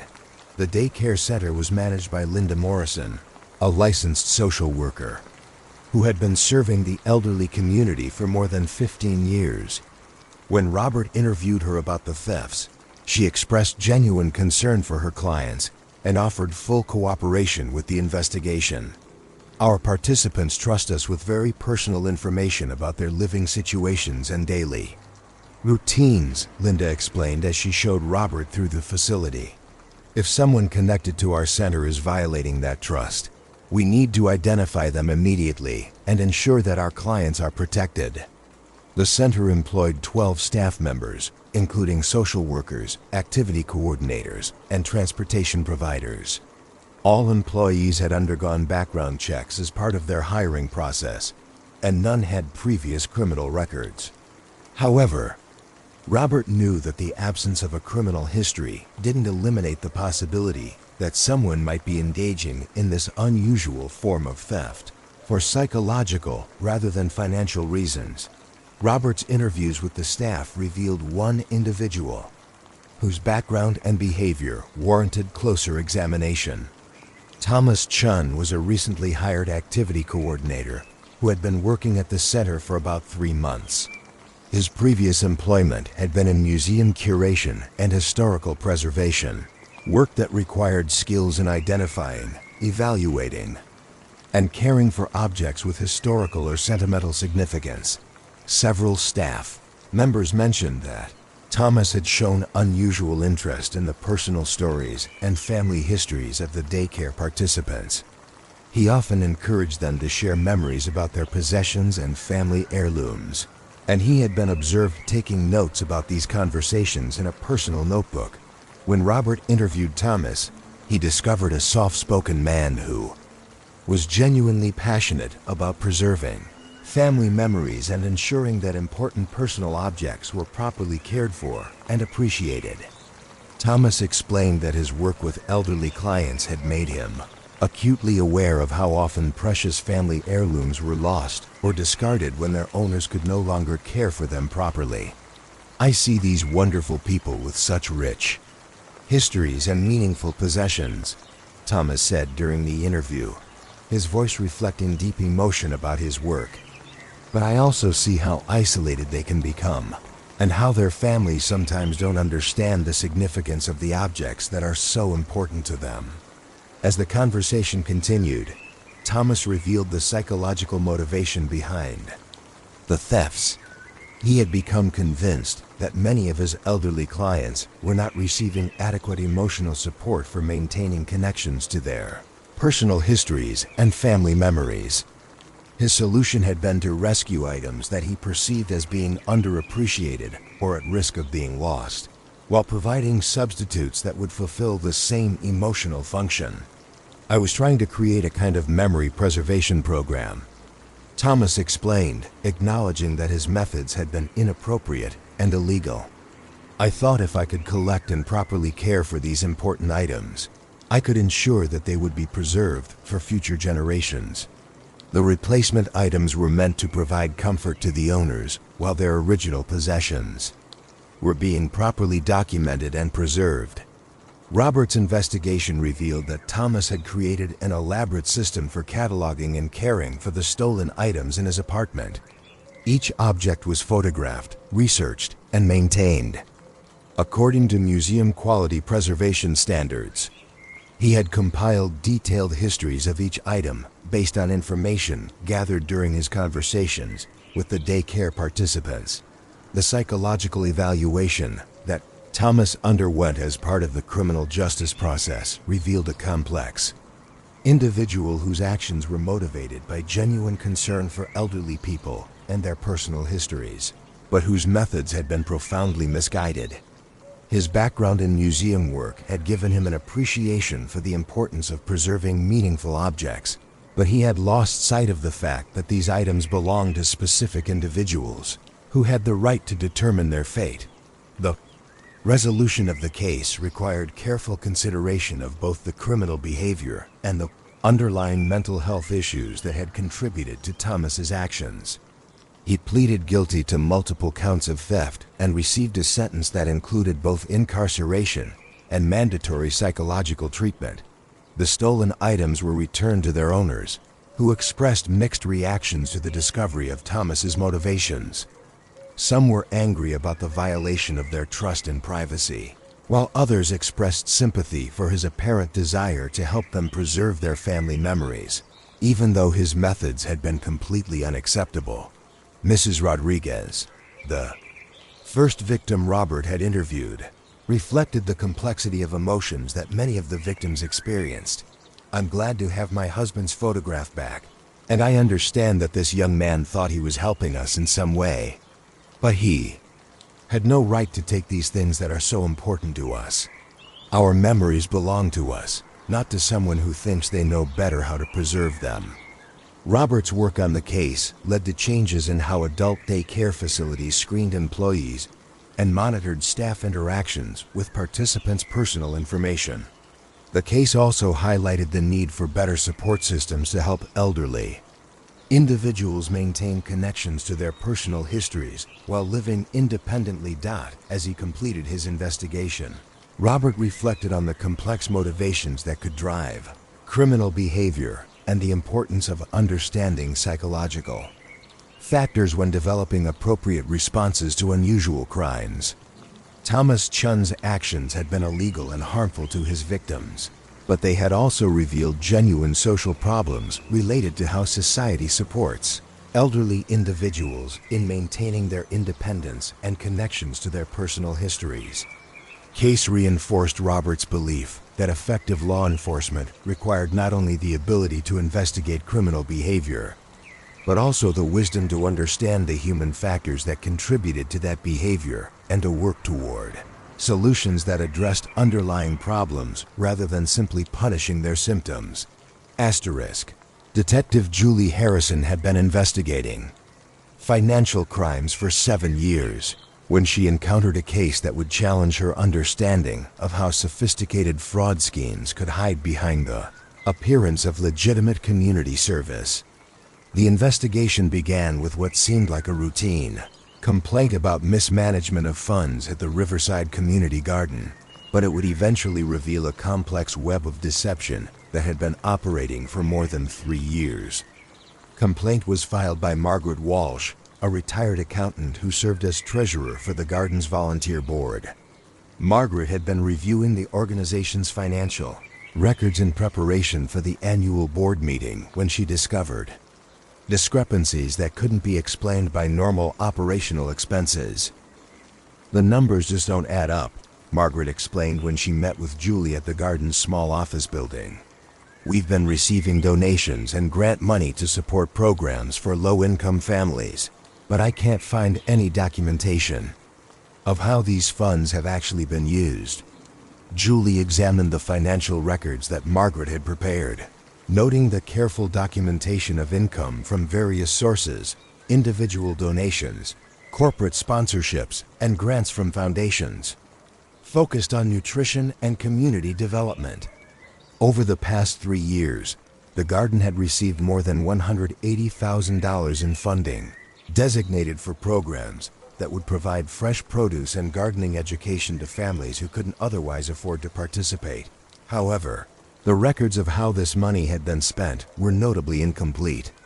There were general categories of expenses, program supplies, educational materials, and participant support, but very little specific documentation of actual purchases or services provided to community members. The garden's director was Dr. Amanda Foster, a charismatic woman with advanced degrees in nutrition and community development who had founded the organization 5 years earlier. Dr. Foster had built an impressive reputation in the community for her advocacy on behalf of low-income families, and she had been successful in securing grants from several prestigious foundations. When Julie interviewed Dr. Foster about the missing documentation, she was provided with explanations that seemed reasonable on the surface, but lacked the detailed support that would be expected for such a large amount of funding. Dr. Foster explained that many of the program expenses were for services provided directly to families, transportation assistance, childcare during classes, and grocery vouchers for participants who couldn't afford the garden's modest membership fees. "We try to minimize bureaucracy so we can focus on actually helping people," Dr. Foster explained as she showed Julie through the garden's facilities. "Sometimes that means we don't have as much paperwork as a larger organization might maintain." However, as Julie expanded her investigation to include interviews with community members who were supposedly being served by the garden's programs, she began to discover significant gaps between the services that Dr. Foster claimed to be providing and the experiences of actual participants. Several families who had been identified in grant applications as program beneficiaries told Julie that they had never received the extensive services described in the funding proposals. While they had participated in some garden activities, they had not received the transportation assistance, childcare, or grocery vouchers that were listed as major program expenses in the organization's financial records. "Amanda is a very nice person, and we've enjoyed the gardening classes," said Maria Santos, whose family had been named in several grant reports as program participants. "But we've never received any of the other help that you're asking about. We always provided our own transportation and childcare when we came to garden events." Julie's investigation revealed that Dr. Foster had been systematically exaggerating the scope and cost of the garden's programs in order to qualify for larger grants. The funding that was supposed to support extensive services for low-income families was instead being diverted to support Dr. Foster's personal expenses and lifestyle. The financial analysis showed that more than $120,000 of the donated and grant funds had been used for purposes that were not related to the garden's stated mission. Dr. Foster had been using organization funds to pay for her personal travel, expensive meals, and even rent for an apartment that she claimed was being used for program storage, but which was actually her personal residence. The sophistication of the fraud scheme lay in Dr. Foster's ability to create the appearance of extensive community programs while actually providing only minimal services. She had developed relationships with several families who genuinely benefited from the garden's basic activities, and she used their positive testimonials to support grant applications that claimed much larger program impacts than actually existed. Dr. Foster had also created elaborate documentation for services that were never actually provided. She maintained files showing transportation schedules for families who had never requested transportation assistance, childcare logs for services that were never offered, and grocery voucher records for assistance that participants had never received. The investigation required Julie to carefully distinguish between the legitimate activities that the garden actually provided and the fictional programs that existed only in grant applications and financial reports. The garden did offer valuable services to community members: gardening education, access to fresh produce, and social opportunities for families who might otherwise be isolated. However, these legitimate activities represented only a small fraction of the extensive programming described in funding proposals. Julie worked with federal investigators to examine the grant applications that Dr. Foster had submitted to various foundations, comparing the promised services with the actual activities. That could be documented through interviews and observation. The analysis revealed a pattern of systematic deception that had been carefully maintained over several years. The psychological profile that emerged from the investigation showed Dr. Foster to be someone who genuinely cared about community service and nutrition education, but who had gradually become involved in fraudulent activity as a way of supporting lifestyle expenses that exceeded the legitimate income available through nonprofit management.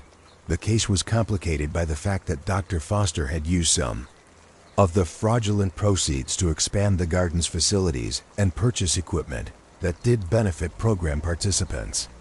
Her motivations appeared to include both personal financial gain and a desire to enhance the organization's capabilities, making it difficult to clearly separate legitimate organizational expenses from personal enrichment.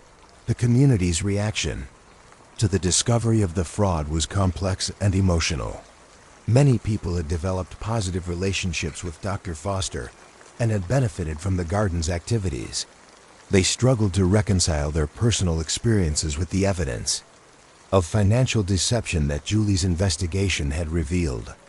"She did help our family learn about gardening and healthy eating," reflected Tom Chun, whose children had participated in the garden's youth programs. "But it's very upsetting to learn that she was lying about so many things and taking money that was supposed to help people like us." The legal resolution of the case required Dr. Foster to make restitution to the organizations that had been defrauded, and she received a sentence that included both incarceration and community service related to her expertise in nutrition education. The garden organization was restructured under new leadership, with enhanced financial controls and oversight procedures.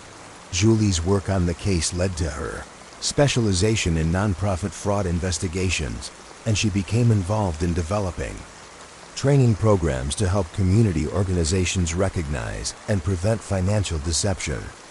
The case had taught her that some of the most harmful fraud schemes were those that exploited people's desire to support charitable causes and community service. The investigation also highlighted the importance of financial transparency and accountability in nonprofit organizations, particularly those that serve vulnerable populations. Julie's experience with the garden fraud case informed her later work in developing audit procedures and oversight mechanisms that could help prevent similar schemes while preserving the flexibility that legitimate community organizations needed to serve their constituents effectively. As she reflected on the case, Julie was struck by the way that genuine community service had been intertwined with financial deception, creating a situation where real help was being provided to some people while resources intended for much broader assistance were being diverted for personal gain. The case reinforced her commitment to protecting both charitable organizations and the communities they served from those who would exploit trust and goodwill for personal advantage. Asterisk.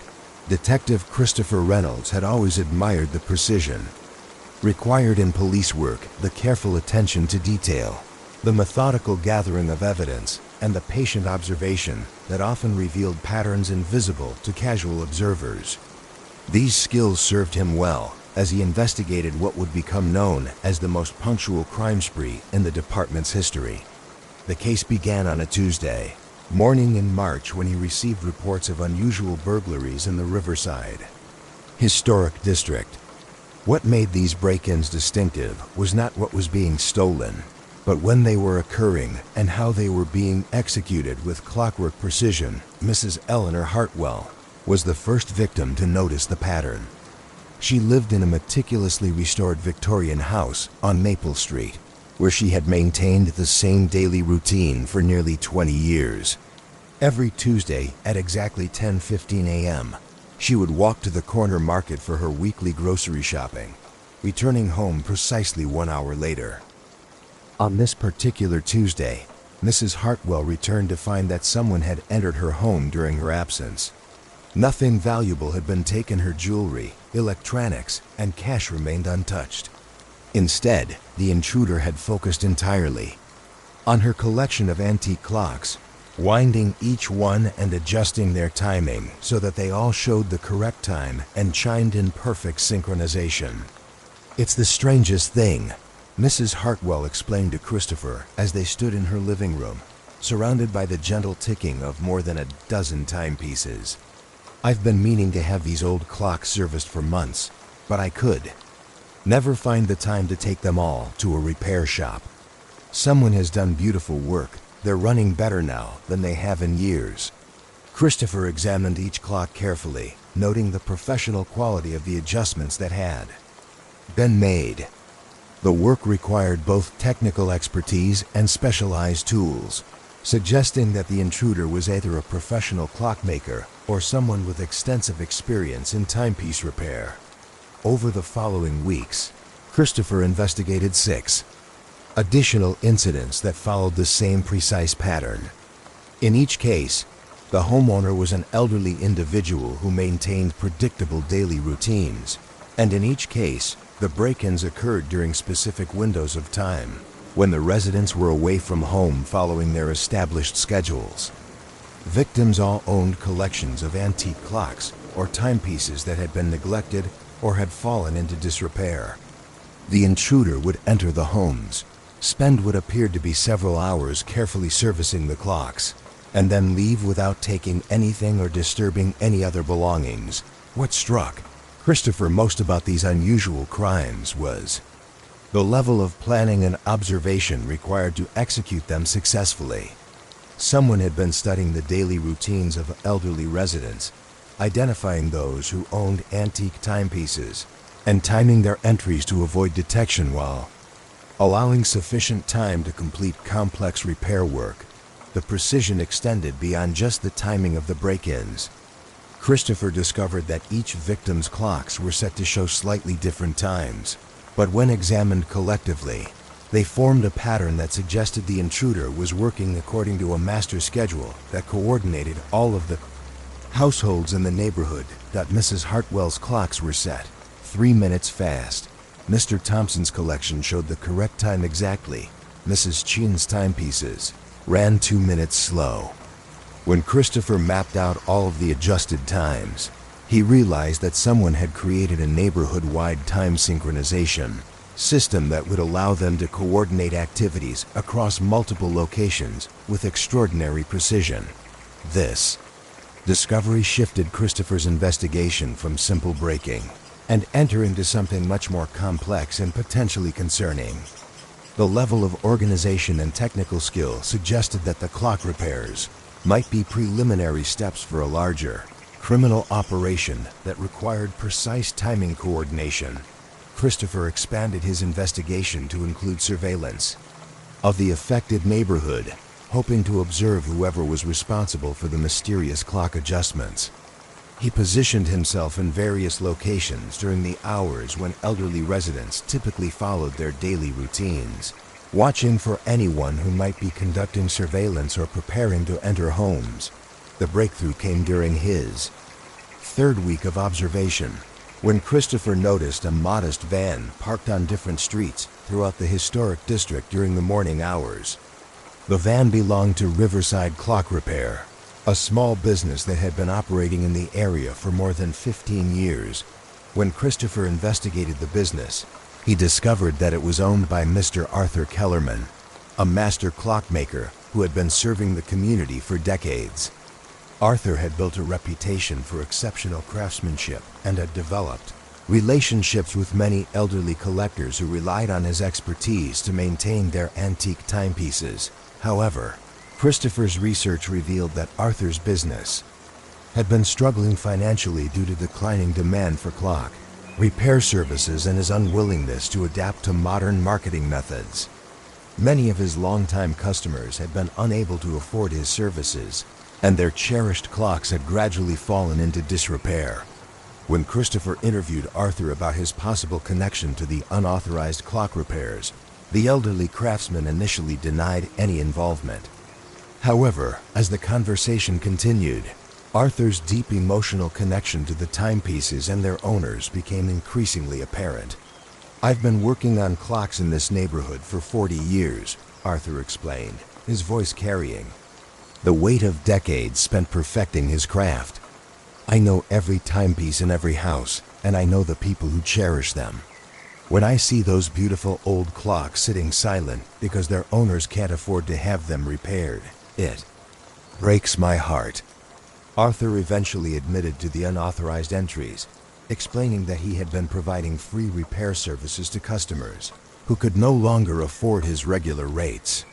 He had studied their daily routines to ensure that he could work on their clocks without disturbing them or causing them concern about the cost of services they couldn't afford. "I thought if I could repair their clocks secretly, they would have the joy of hearing them tick and chime again without feeling guilty about the expense," Arthur said. "These people have supported my business for decades. I wanted to give something back to them, even if they didn't know where the help was coming from." The time synchronization that Christopher had discovered was Arthur's way of ensuring that all of the neighborhood's clocks were coordinated, creating a community-wide network of precisely timed timepieces that would chime together in harmony. It was his vision of a neighborhood where time itself connected residents through the shared experience of perfectly synchronized moments. Christopher found himself in the unusual position of investigating a crime that was motivated entirely by generosity and professional pride. Arthur's actions were technically illegal. He had broken into private homes without permission, but his motivations were to provide valuable services to people who could no longer afford them. The resolution of the case required careful consideration of both the legal issues and the underlying human circumstances that had motivated Arthur's actions. Christopher worked with the prosecutor's office to develop a solution that would address the criminal behavior while recognizing the positive intentions behind it. Arthur pleaded guilty to trespassing charges and was sentenced to community service. That allowed him to continue providing clock repair services to elderly residents, but through official channels that included proper authorization and safety protocols. A local foundation provided funding to support discounted repair services for residents with limited incomes. The elderly victims of Arthur's unauthorized visits were uniformly supportive of the resolution, expressing gratitude both for his skilled work and for his concern about their ability to maintain their cherished timepieces.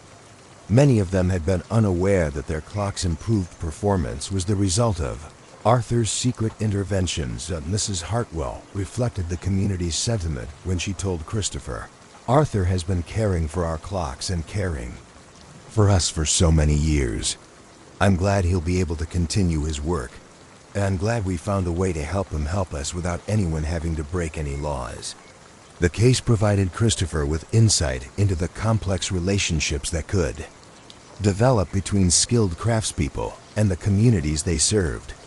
Arthur's deep knowledge of both timepieces and their owners had created a sense of responsibility that extended beyond normal business relationships into something approaching family obligations.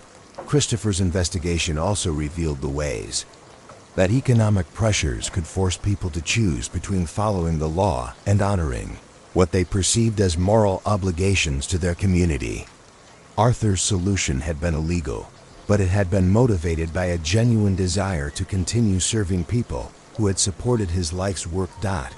As he completed his report on the case, Christopher reflected on the nature of time itself and the ways that shared experiences of temporal precision could create bonds between community members. Arthur's vision of synchronized clocks chiming together throughout the neighborhood was a metaphor for the connections that linked residents across generational and economic boundaries. The clockmaker's schedule had been both a criminal pattern and a labor of love, demonstrating how the same meticulous attention to detail that made Arthur an exceptional craftsman had also led him to plan and execute his unauthorized repair services with extraordinary precision. The case reminded Christopher that understanding criminal behavior often required looking beyond actions to motivations, and that sometimes the most meaningful justice emerged from finding ways to preserve positive intentions while addressing problematic methods. Detective Amanda Foster had learned during her 8 years in law enforcement that some of the most complex cases were those that involved people whose good intentions had led them into questionable territory. These situations required not only investigative skills, but also the ability to understand the fine line between helpful intervention and criminal behavior. The case that would challenge this understanding began on a quiet Thursday afternoon in November, when she received a call from Jefferson Elementary School about an unusual situation involving someone who had been teaching classes without authorization. The caller was Principal Martha Johnson, a veteran educator who had been working in the district for more than 20 years. "We have a delicate situation," Principal Johnson explained when Amanda arrived at the school. "Someone has been coming into our building during evening hours and apparently conducting classes for students who aren't enrolled in our regular programs." The custodial staff discovered evidence of recent teaching activities in several classrooms, but we have no record of any authorized evening programs. Amanda followed Principal Johnson through the school's hallways, noting the warm, welcoming atmosphere that characterized many elementary schools. Student artwork lined the corridors, and classroom doors displayed colorful posters and educational materials that reflected the dedication of professional educators. In the first classroom they visited, Amanda observed signs of recent educational activity that went beyond normal daytime instruction. Mathematical equations filled whiteboards, with work shown in a teaching style that emphasized step-by-step problem-solving techniques. Tables were arranged in small groups with materials positioned to facilitate collaborative learning among students of different skill levels. "This is definitely not how we left the classroom yesterday evening," Principal Johnson noted as she examined the whiteboard presentations. "Someone has been conducting mathematics lessons using advanced teaching methodologies that are actually quite impressive. The instructional approach shows a deep understanding of how children learn mathematical concepts." Amanda photographed the classroom arrangements and educational materials, noting the professional quality of the instruction that had apparently taken place. Whoever had been using the facilities possessed significant expertise in elementary education and had invested considerable time in preparing comprehensive lesson plans. The investigation revealed that similar unauthorized teaching activities had occurred in 3 other classrooms over the past 6 weeks. Each room showed evidence of recent instruction in different subject areas: reading comprehension, science experiments, and social studies projects. The teaching materials were sophisticated and age-appropriate, suggesting that someone with extensive educational training had been conducting these evening classes. Principal Johnson provided Amanda with security footage from the school's surveillance system, which showed a middle-aged woman entering the building through a side door during evening hours on multiple occasions. The woman carried bags of teaching materials and appeared to be familiar with the school's layout, moving confidently through the hallways to specific classrooms. She seems to know exactly where she's going and what she wants to do, Amanda observed, as they reviewed the footage. This isn't someone exploring the building randomly. She has specific educational objectives and the knowledge to accomplish them. The security recordings also showed small groups of children arriving at the school during the same evening hours, accompanied by adults who appeared to be parents or guardians. The children ranged in age from approximately 7 to 10 years old, and they carried backpacks and school supplies as if they were attending regular classes. Amanda's investigation expanded to include interviews with school district personnel who might have information about unauthorized educational programs. The district's records showed no evening classes scheduled at Jefferson Elementary, and all official after-school programs had ended by 6 p.m. each day. However, conversations with teachers and staff members revealed that several educators had expressed concern about students who were struggling academically, but whose families couldn't afford private tutoring or supplemental educational services. The school served a diverse community that included many families with limited financial resources, and budget constraints had reduced the availability of specialized support programs. The breakthrough in Amanda's investigation came when she interviewed Mrs. Rosa Martinez, a parent who had been volunteering occasionally at the school. Mrs. Martinez mentioned that she had heard other parents discussing someone who was providing free tutoring for children who needed additional help with their schoolwork. There's been talk in the community about a teacher who's been helping kids who are falling behind, Mrs. Martinez explained. Some of the families have been very grateful because their children have been doing better in their regular classes since they started getting this extra help. Amanda asked Mrs. Martinez to connect her with some of the families who had been involved in these unofficial tutoring sessions. Through these contacts, she was able to identify the woman who had been conducting the unauthorized classes, Dr. Helen Chun, a retired elementary school teacher with more than 30 years of classroom experience. When Amanda interviewed Dr. Chun, she discovered a dedicated educator who had been deeply troubled by her retirement and by her perception that many children in the community were not receiving the educational support they needed to succeed in school. After I retired, I kept thinking about all the students who were struggling and whose families couldn't afford to get them the help they needed, Dr. Chun explained during their conversation. I knew I could make a difference if I could just find a way to work with these children in a proper classroom environment. Dr. Chun admitted that she had been using her connections with former colleagues to gain access to Jefferson Elementary. During evening hours, she had been conducting small group tutoring sessions for children whose parents had sought her help through informal community networks. I knew I should have gone through official channels to get permission, Dr. Chun acknowledged. But the bureaucratic process takes so long, and there were children who needed help immediately. I thought if I could demonstrate the effectiveness of the program, it might eventually be adopted as an official school district initiative. The tutoring program that Dr. Chun had developed was indeed highly effective. Amanda's investigation revealed that the children who had been participating in the evening sessions had shown significant improvement in their regular classroom performance. Their teachers had noticed increased confidence, better homework completion, and improved test scores. The parents of the children involved in the program were uniformly supportive of Dr. Chun's work, expressing gratitude for the difference that tutoring had made in their children's academic progress and self-esteem. Many of them had been struggling to help their children with homework assignments that exceeded their own educational backgrounds. Dr. Chun has been a blessing for our family, said Maria Santos, whose son had been participating in the evening math sessions. Miguel was so frustrated with school before. but now he comes home excited to show us what he learned. His regular teacher says he's like a different child in class.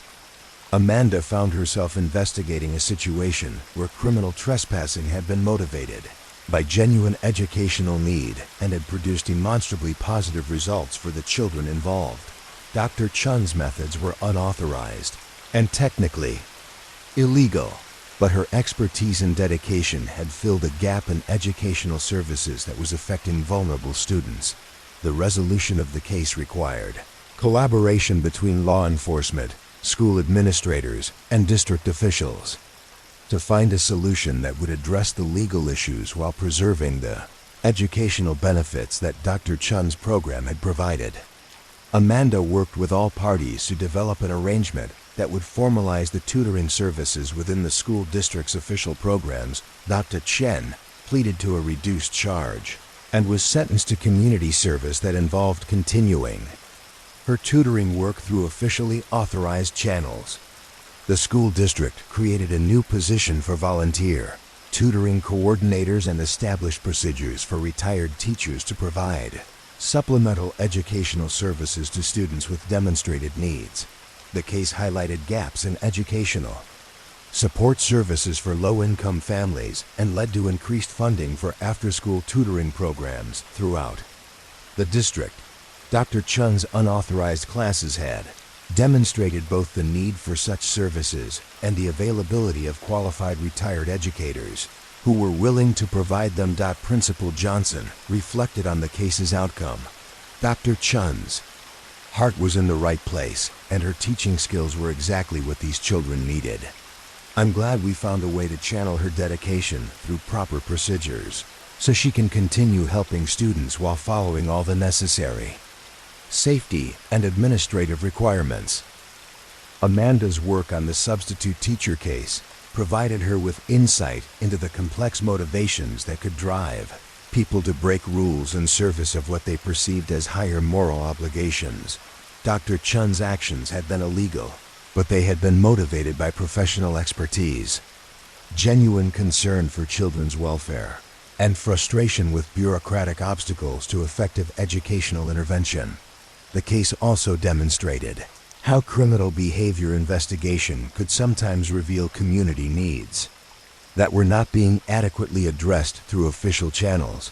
Dr. Chun's unauthorized tutoring program had exposed the insufficient availability of academic support services for struggling students from low-income families. As she completed her report on the case, Amanda reflected on the nature of education as both a professional responsibility and a personal calling that could motivate dedicated individuals to take risks in service of students' needs. The substitute teachers' unauthorized classes had been a violation of law, but they had also been an expression of the deep commitment that characterized the best educators throughout their careers and beyond. Detective Ryan Mitchell had been working the night shift for 4 years when he encountered a case that would change his understanding of how community service could continue long after official employment had ended. The investigation began with reports of someone working on vehicles in various parking lots throughout the city during overnight hours, but it would reveal a story of dedication that extended far beyond simple automotive repair. The first report came from the Riverside Shopping Center, where the security guard had noticed unusual activity in the parking lot during his routine patrols. Someone had been working on cars between midnight and dawn, using professional-grade equipment and leaving vehicles in better condition than when the work had begun. Ryan arrived at the shopping center just after sunrise on a crisp February morning, meeting with the security guard who had made the initial report.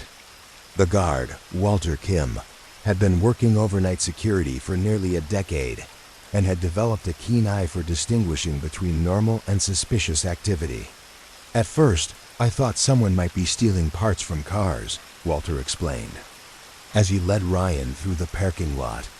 But when I investigated more closely, I realized that whoever was working here was actually repairing vehicles. They were fixing problems rather than causing them. Ryan examined several vehicles in the parking lot that showed signs of recent mechanical work. A sedan with a previously broken headlight now had both lights functioning properly. A pickup truck that had been sitting with a flat tire was now equipped with a properly inflated spare. A compact car that had been making concerning engine noises the previous evening was now running quietly and smoothly. The quality of the work was immediately apparent to Ryan, who had grown up in a family that operated an automotive repair shop. The repairs were professional, thorough, and completed with attention to safety and durability. Someone with extensive mechanical expertise had been providing free automotive services to vehicle owners who might not have been able to afford professional repairs. Over the following weeks, Ryan investigated similar reports from parking lots throughout the city. Shopping centers, apartment complexes, and workplace parking areas had all been visited by someone who provided overnight automotive services without authorization from vehicle owners or property managers. The pattern of repairs suggested that someone was systematically identifying vehicles with mechanical problems and addressing those issues during hours when the cars would be unattended. The work focused on safety-related problems, brake issues, tire problems, lighting failures, and engine malfunctions that could leave drivers stranded or unsafe on the road. Ryan's investigation revealed that the unauthorized mechanic was using high-quality parts and materials, suggesting that someone was investing their own resources in providing these free repair services. The work was being done with care and precision that exceeded the standards of many commercial automotive repair facilities. The breakthrough in the case came when Ryan observed the mysterious mechanic in action during a stackout at the Westfield apartment complex. Just after 1 a.m., a well-equipped service van arrived in the parking lot, and a man in coveralls began working on a car that had been exhibiting transmission problems for several weeks. Ryan watched for nearly 2 hours as the mechanic completely disassembled and rebuilt the car's transmission system, testing each component and making adjustments with the expertise of someone who had decades of experience in automotive repair. The work was completed with methodical precision and obvious professional pride. When Ryan approached the mechanic to identify himself and inquire about the unauthorized repairs, he met Thomas Rodriguez, a recently retired automotive technician, who had spent 42 years working in various repair shops throughout the city. Thomas had been struggling with the transition to retirement and had found it difficult to abandon the work that had defined his professional identity. "I know I shouldn't be working on people's cars without permission," Thomas admitted as he organized his tools in the back of his service van. "But I keep seeing vehicles with problems that could be dangerous or could leave people stranded, and I can't just ignore them. I have the skills to help, and I have the time since I retired." Thomas explained that he had been using his retirement savings to purchase parts and materials for the unauthorized repairs, viewing them as his contribution to community service. He had been particularly focused on helping families who appeared to have limited financial resources and who might not be able to afford professional automotive services. "I see a single mother driving a car with bad brakes, or an elderly person whose car is about to break down completely," Thomas continued. "I know these people probably can't afford to take their cars to a shop, and I know I can fix the problem safely and properly. It feels wrong not to help when I have the ability to make a difference." Ryan's investigation revealed that Thomas had been providing thousands of dollars worth of free automotive services to community members over a 6-month period. The recipients of his unauthorized assistance included elderly individuals on fixed incomes, single parents struggling to balance work and family responsibilities, and working families who couldn't afford unexpected repair expenses. The impact of Thomas's work extended beyond simple automotive maintenance. Several vehicle owners had been able to continue working because their transportation remained reliable. Students had been able to continue attending school because their families' cars remained functional. Emergency situations had been prevented because safety problems had been identified and corrected before they could cause accidents. However, The unauthorized nature of Thomas's automotive work raised legitimate concerns about liability, safety, and professional licensing requirements. While his repairs were expertly executed, working on vehicles without owner's knowledge or consent created legal and ethical issues that needed to be addressed. Ryan worked with community leaders, local business owners, and automotive industry representatives to develop a solution that would allow Thomas to continue providing valuable services while operating within legal and safety requirements. The solution involved establishing a nonprofit automotive assistance program that could coordinate volunteer repair services for community members with demonstrated financial need. Thomas agreed to discontinue his unauthorized midnight repairs and instead became the lead mechanic for the new Community Automotive Assistance Program. The program operated through referrals from social service organizations, churches, and community groups, ensuring that services were provided to those who needed them most while maintaining proper documentation and safety protocols. Local automotive parts suppliers contributed materials for the program at cost, and several retired mechanics joined Thomas in providing volunteer services through the official nonprofit organization. Vehicle owners who received assistance were required to provide consent and were given documentation of all work performed on their vehicles. The case resolution addressed both the immediate legal issues and the underlying community needs that had motivated Thomas's midnight automotive work. The new program provided a legitimate channel for experienced mechanics to continue serving their community while ensuring that all services met professional safety and quality standards. Ryan's investigation of the Midnight Mechanic case provided him with insight into the challenges that skilled workers faced when transitioning from active professional careers to retirement. Thomas's unauthorized automotive work had been his way of maintaining purpose and utilizing expertise that remained valuable to his community.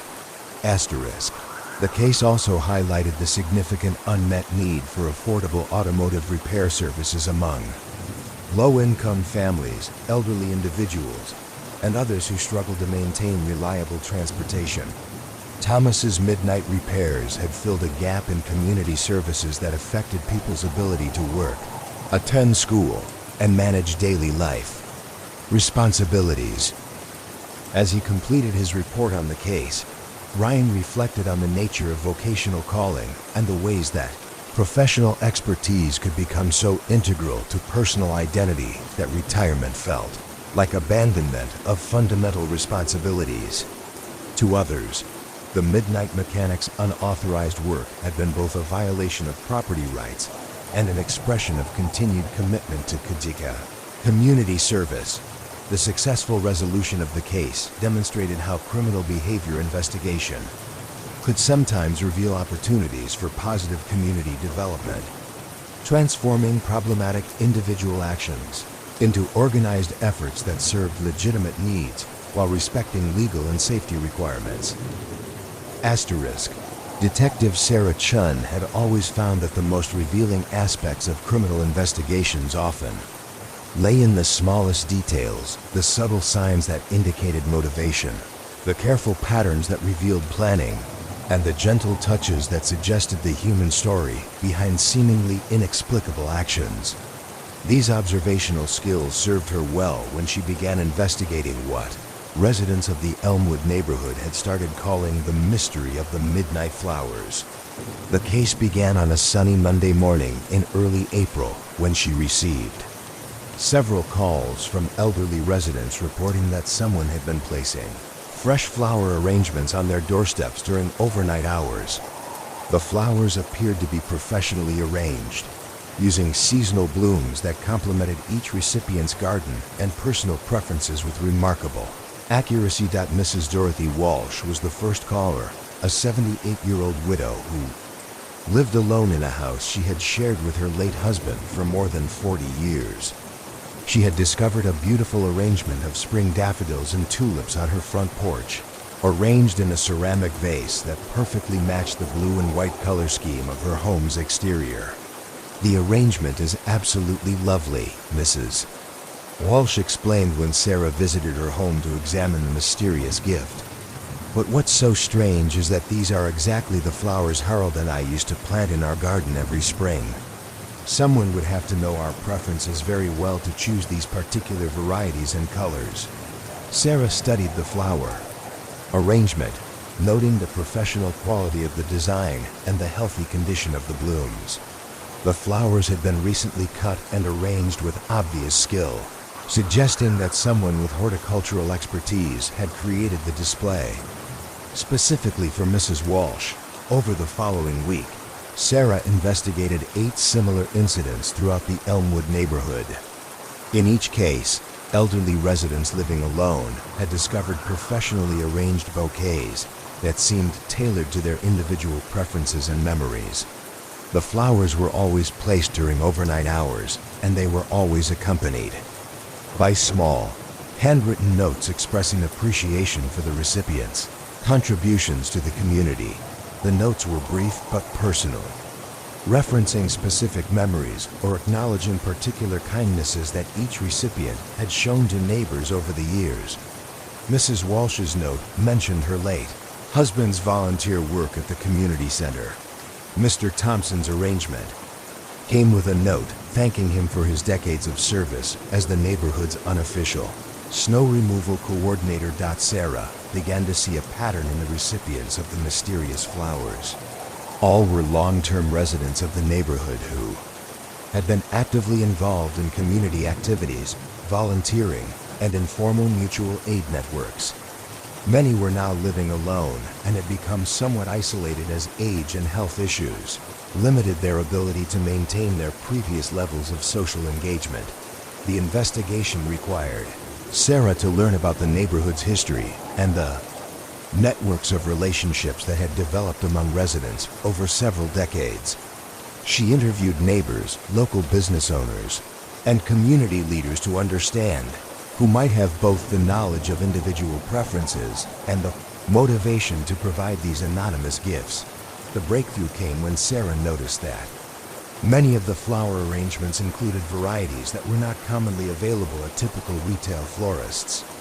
Some of the blooms appeared to be grown in home gardens rather than commercial greenhouses, suggesting that the mysterious benefactor had access to a substantial personal garden or greenhouse facility. Sarah expanded her investigation to include local nurseries, garden clubs, and master gardener programs, looking for individuals with the horticultural expertise and resources necessary to create the sophisticated arrangements that had been appearing throughout the neighborhood.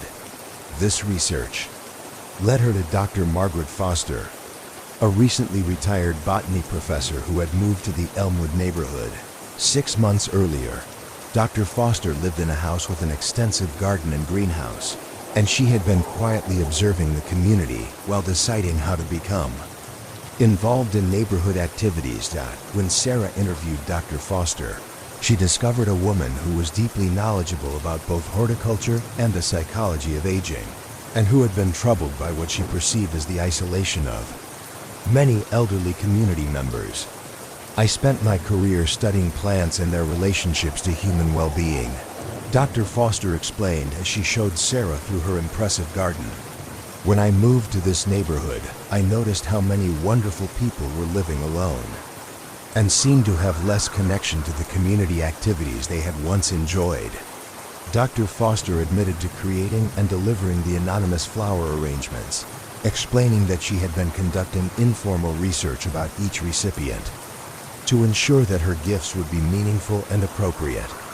"I would walk through the neighborhood in the evenings and observe people's gardens, their home decorations, and their interactions with neighbors," she said. "I wanted to create arrangements that would remind them of happy memories and let them know that their contributions to this community were recognized and appreciated." The flower arrangements had been Dr. Foster's way of providing both aesthetic beauty and emotional support to elderly neighbors who might be experiencing loneliness or a sense that their years of community service had been forgotten. Each arrangement was designed to evoke positive memories and to convey the message that the recipient remained valued by their community. Sarah's investigation revealed that the mysterious flowers had indeed had a positive impact on their recipients. Several of the elderly residents had reported feeling more cheerful and connected to their neighborhood since receiving the arrangements. Some had used the flower deliveries as conversation starters that led to renewed social connections with other neighbors. Mrs. Walsh had been so touched by her arrangement and the accompanying note that she had contacted several old friends she hadn't spoken with in months. Mr. Thompson had resumed his practice of checking on elderly neighbors during winter weather. The anonymous gifts had served as catalysts for renewed community engagement among people who had gradually become isolated. However, the unauthorized placement of items on private property, even gifts, raised questions about boundaries and consent that needed to be addressed. While Dr. Foster's intentions were clearly benevolent, her method of delivering anonymous gifts without permission could be concerning to residents who might feel their privacy was being observed or their security was compromised. Sarah worked with Dr. Foster and neighborhood leaders to develop a solution that would preserve the positive aspects of the flower program while addressing the concerns about unauthorized property access and privacy observation. The resolution involved establishing a formal neighborhood appreciation program that would operate with the knowledge and consent of participants. Dr. Foster agreed to coordinate the program through the local community center, allowing residents to nominate neighbors for recognition, while providing opportunities for recipients to decline participation if they preferred. The new program maintained the personal touch that had made Dr. Foster's anonymous arrangements so meaningful, while ensuring that all participants were comfortable with the recognition they received. Dr. Foster continued to create beautiful arrangements, but now worked with a committee of volunteers who helped identify appropriate recipients and delivery methods. The case provided Sarah with insight into the complex needs of elderly residents who might be experiencing social isolation despite living in communities where they had previously been active and engaged. Dr. Foster's flower arrangements had addressed both aesthetic and emotional needs, providing beauty and recognition that many recipients had been missing in their daily lives. The investigation also revealed the importance of community connection and recognition in maintaining the well-being of long-term residents who had contributed significantly to neighborhood life over many years. The mysterious flowers had served as a reminder that individual contributions were remembered and valued by others in the community. As Sarah completed her work on the flower keeper case, she reflected on the ways that professional expertise could be channeled into community service that addressed needs that might not be apparent through conventional social service programs. Dr. Foster's background in botany and her understanding of human psychology had enabled her to create interventions that were both beautiful and emotionally meaningful. The case demonstrated how careful observation and genuine caring could lead to creative solutions for community problems, even when the initial methods needed to be adjusted to respect privacy and consent requirements. The flower keeper's gifts had been unauthorized but motivated by deep understanding of human needs and genuine desire to improve the lives of others. Asterisk. Detective Michael Park had learned during his 12 years in law enforcement that some of the most meaningful criminal investigations were those that revealed the lengths to which caring individuals would go to address problems that seemed beyond their official authority to solve. These cases required not only technical investigative skills, but also the ability to understand complex motivations that blurred the lines between helpful intervention and criminal behavior. The case that would exemplify these challenges began on a Tuesday afternoon in October, when he received a call from Roosevelt Middle School about someone who had been entering the building during non-school hours and apparently preparing meals in the cafeteria kitchen. The caller was Principal Linda Martinez, a veteran educator who had been working in the district for more than 15 years. "We have a very unusual situation," Principal Martinez explained when Michael arrived at the school. "Our custodial staff has discovered evidence that someone has been using our kitchen facilities to prepare what appears to be bagged lunches for students. The work is being done professionally and safely, but we have no record of any authorized food service programs operating during evening hours. Michael followed Principal Martinez to the school cafeteria, where they examined signs of recent food preparation activity.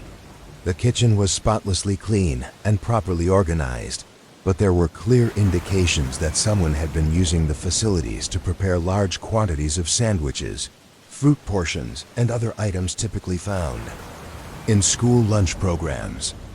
Whoever has been working here knows proper food safety procedures, Principal Martinez observed as they inspected the kitchen.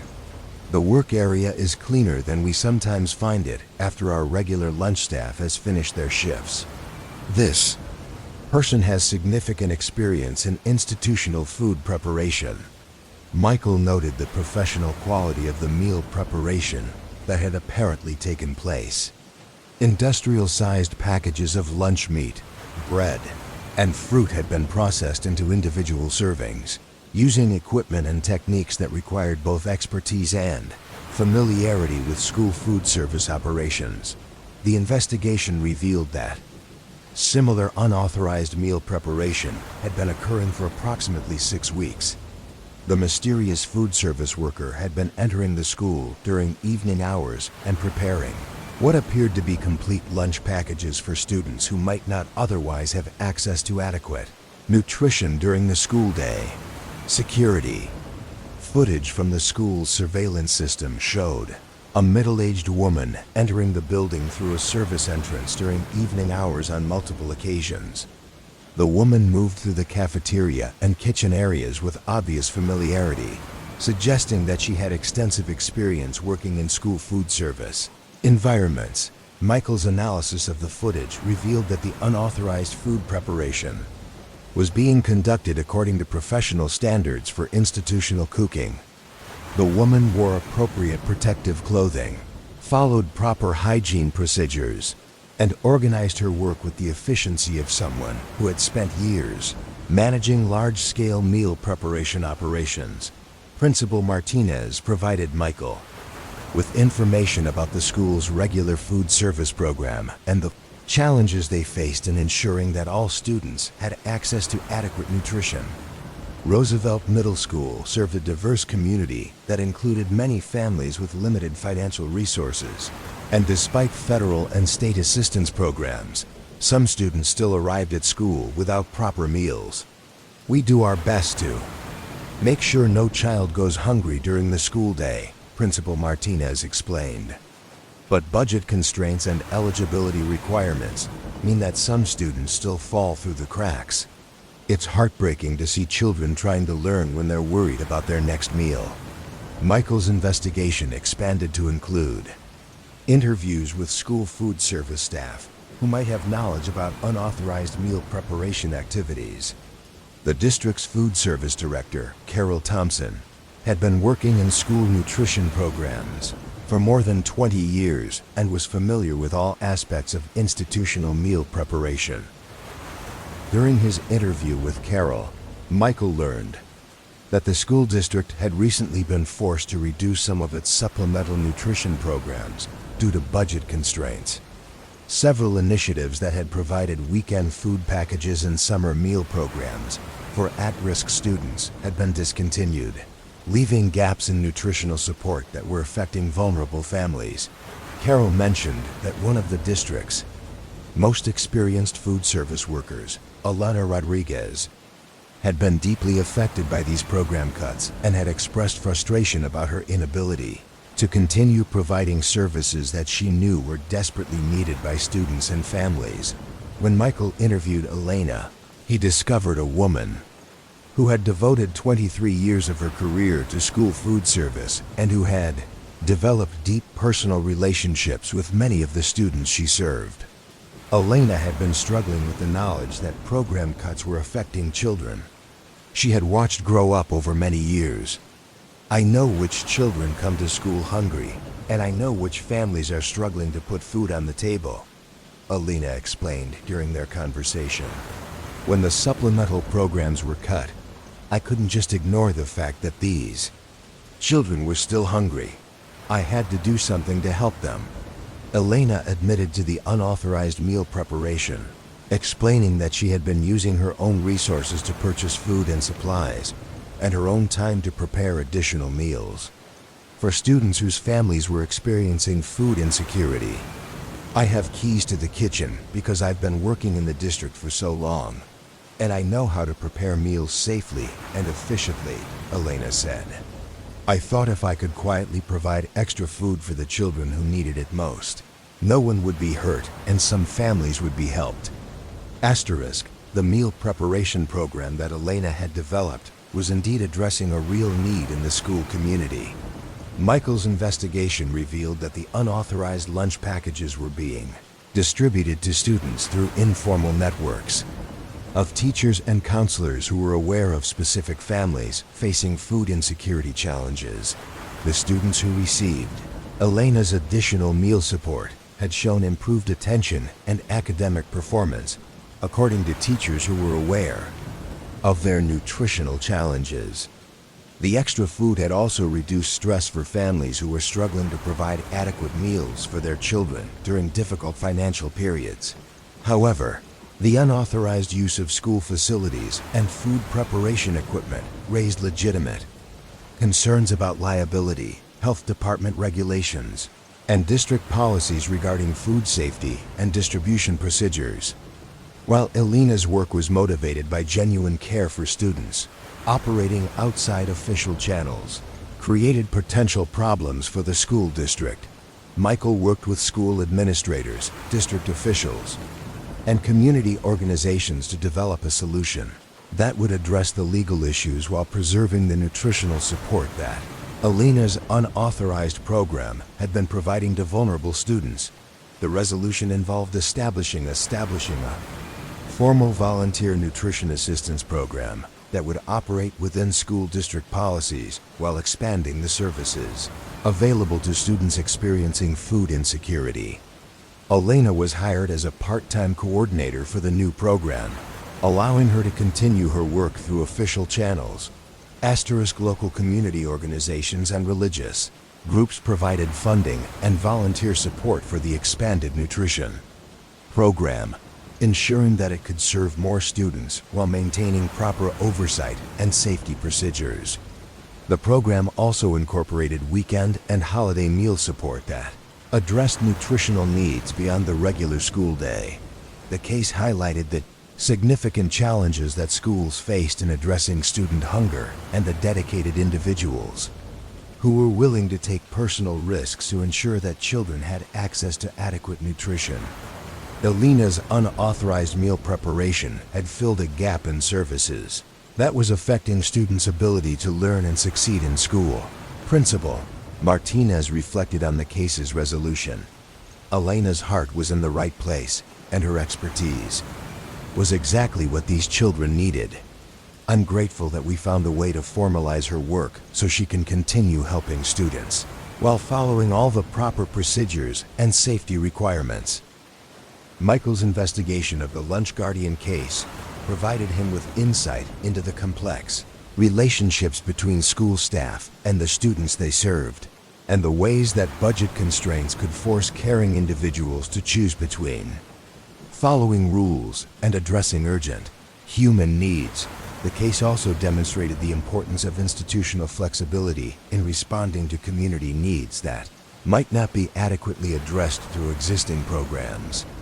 Elena's unauthorized food service had revealed both the scope of student hunger in the school community and the availability of experienced individuals who were willing to address these needs if given appropriate channels for their efforts.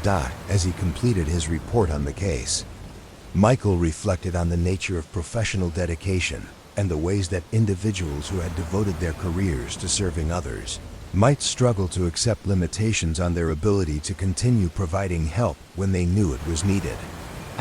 Detective Jennifer Torres had always appreciated the quiet dedication required for effective police work, the patient observation, the careful documentation, and the persistent effort to understand situations that might not be immediately apparent.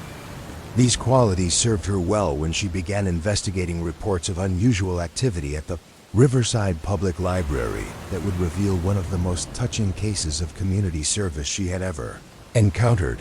The investigation began on a Wednesday morning in September when she received a call from the library's head librarian, Margaret Chun, about someone who had been entering the building during closed hours and apparently conducting unauthorized activities in the children's section.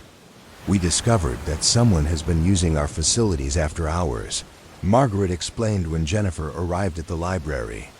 "But rather than causing damage or stealing anything, this person seems to have been organizing programs and activities for children. We found evidence of recent story time sessions, craft activities, and reading groups that weren't on our official schedule."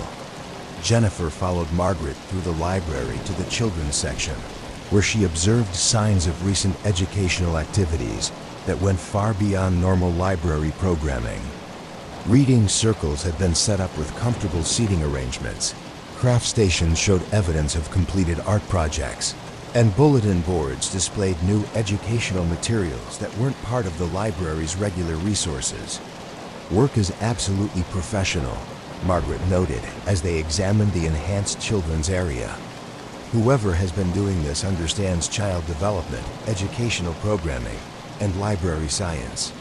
The activities and materials are age-appropriate and educationally valuable." Jennifer studied the evidence of authorized programming, noting the care and expertise that had been invested in creating enriching experiences for children. The reading areas were arranged to encourage group interaction and individual exploration, with book selections that reflected diverse interests and reading levels. The investigation revealed that the unauthorized activities had been occurring for approximately 2 months, always during evening hours when the library was officially closed. Security footage showed a woman entering the building and working with small groups of children who arrived with adult supervisors, suggesting that families were aware of and participating in these unofficial programs. "The children who have been attending these sessions are some of our most regular visitors," Margaret observed as they reviewed the security recordings. "Many of them come from families who rely heavily on our free programming because they can't afford other educational activities." Jennifer's analysis of the footage revealed that the unauthorized programming was being conducted by someone with extensive experience in library science and childhood education. The woman demonstrated familiarity with the building's layout, knowledge of appropriate educational materials, and skill in managing groups of children with varying ages and attention spans. The breakthrough in Jennifer's investigation came when she recognized the woman in the security footage as Dr. Catherine Walsh, a recently retired children's librarian who had worked in the public library system for more than 30 years before leaving her position, due to budget cuts that had eliminated several full-time positions. When Jennifer interviewed Dr. Walsh, she discovered a dedicated educator who had been struggling to adjust to retirement and who had been deeply concerned about the reduction in children's programming that had resulted from the library system's budget constraints. "I devoted my entire career to providing educational opportunities for children in this community," Dr. Walsh explained during their conversation. "When my position was eliminated, I couldn't bear the thought of these wonderful programs disappearing just because there wasn't funding to maintain them." Dr. Walsh admitted to accessing the library after hours and conducting the unauthorized children's programs, explaining that she had been using her own resources to purchase materials and supplies, while volunteering her time to ensure that educational opportunities remained available to families who depended on them. "I have keys to the building from my years of employment, and I know how to conduct these programs safely and effectively," she said. "I thought if I could quietly continue some of the most important services, the children and families who needed them most would still have access to quality educational programming." The programs that Dr. Walsh had been providing were indeed filling a significant gap in community services. Jennifer's investigation revealed that the budget cuts had particularly affected families with limited resources who had relied on free library programming as their primary source of educational enrichment for their children. Parents of children who had been participating in the unauthorized programs expressed gratitude for the continued availability of services that had been important parts of their families' weekly routines.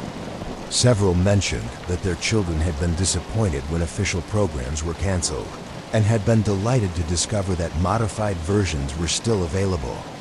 "Dr. Walsh has been such a blessing for our family," said Maria Santos, whose daughter had been attending the unofficial storytime sessions.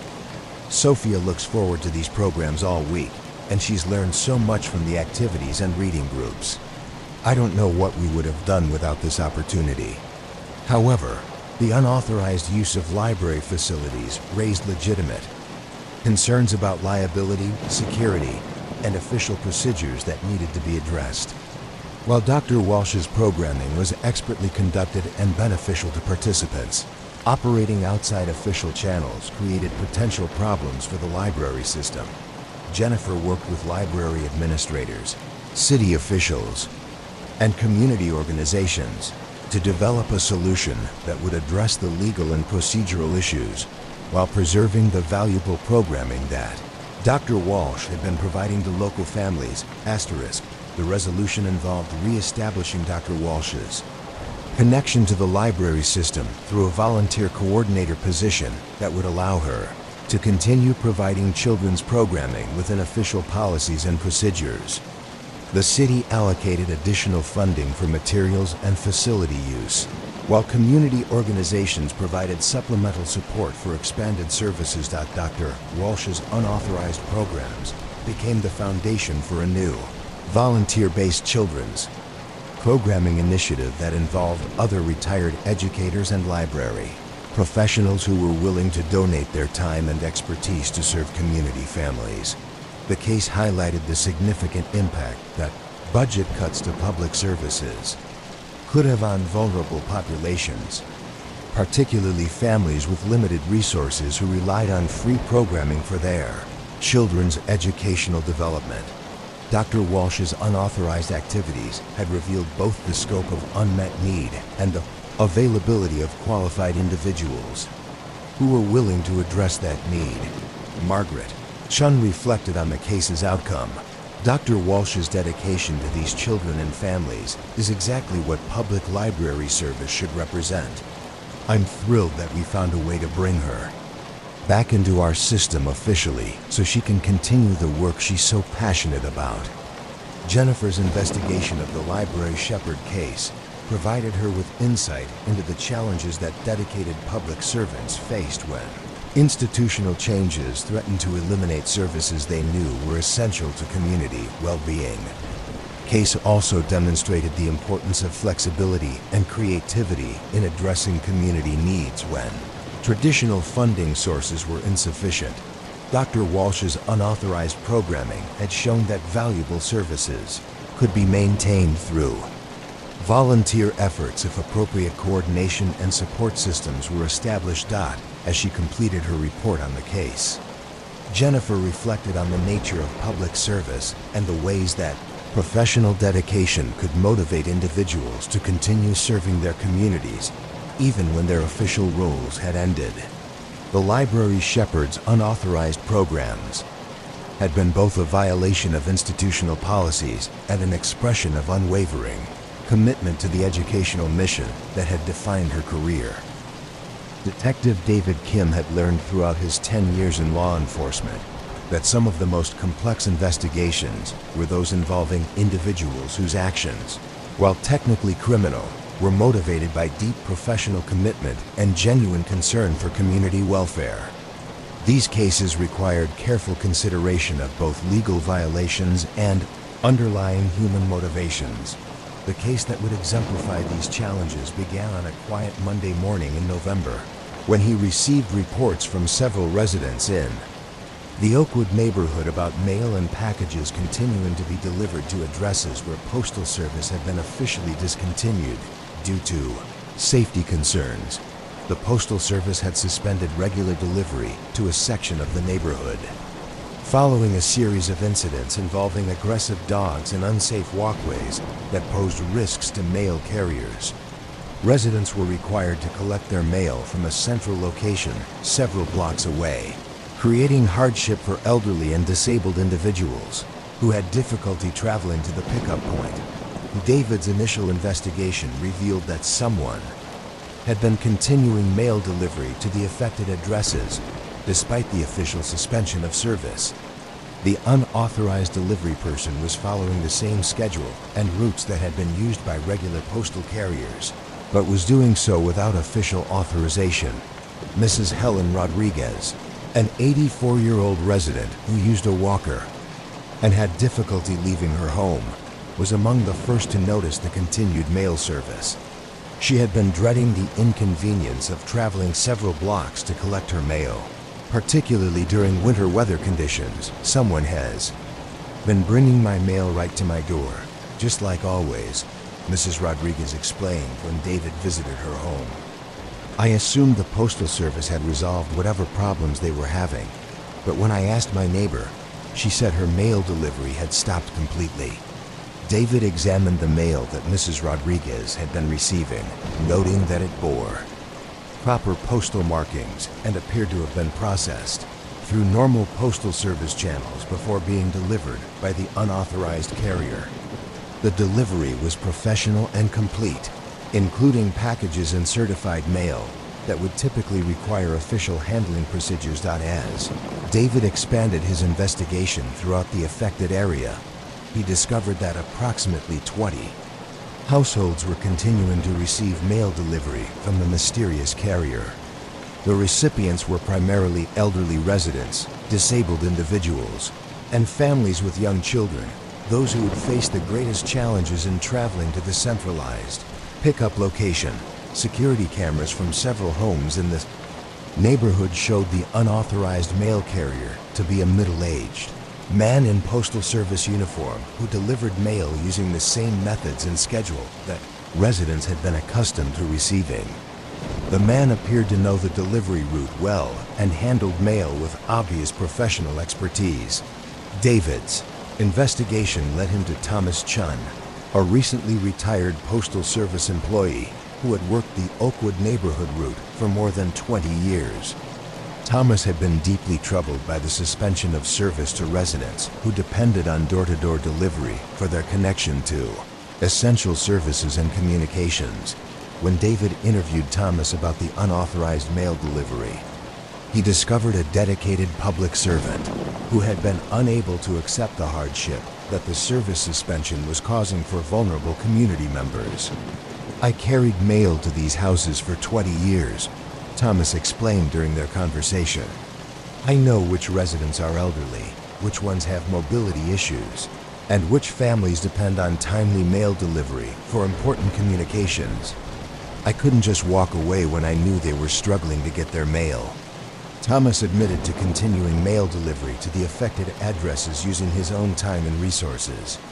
He had been collecting mail for his former route from the centralized pickup location and delivering it to individual households during his personal hours, ensuring that vulnerable residents maintained access to essential communications.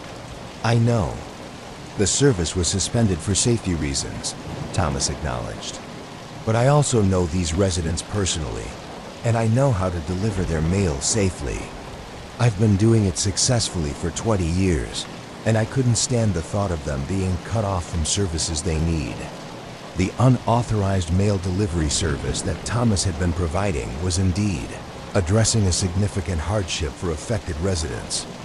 David's investigation revealed that many elderly and disabled individuals had been unable to collect their mail regularly from the centralized location, resulting in missed medical appointments, delayed bill payments, and loss of connection with family members. Several residents had experienced practical problems due to the service interruption. Mrs. Rodriguez had missed an important medical appointment because she hadn't received notification in time. An elderly man with limited mobility had incurred late fees on utility bills because he couldn't retrieve his mail promptly. However, The unauthorized mail handling raised serious legal and regulatory concerns. Mail delivery was governed by federal regulations that required proper authorization, security procedures, and accountability measures. While Thomas's service was helping vulnerable residents, it was operating outside official channels that existed to protect mail security and ensure reliable service. David worked with Postal Service officials, community leaders, and local government representatives to develop a solution that would address both the regulatory violations and the underlying service needs that had motivated Thomas's unauthorized activities.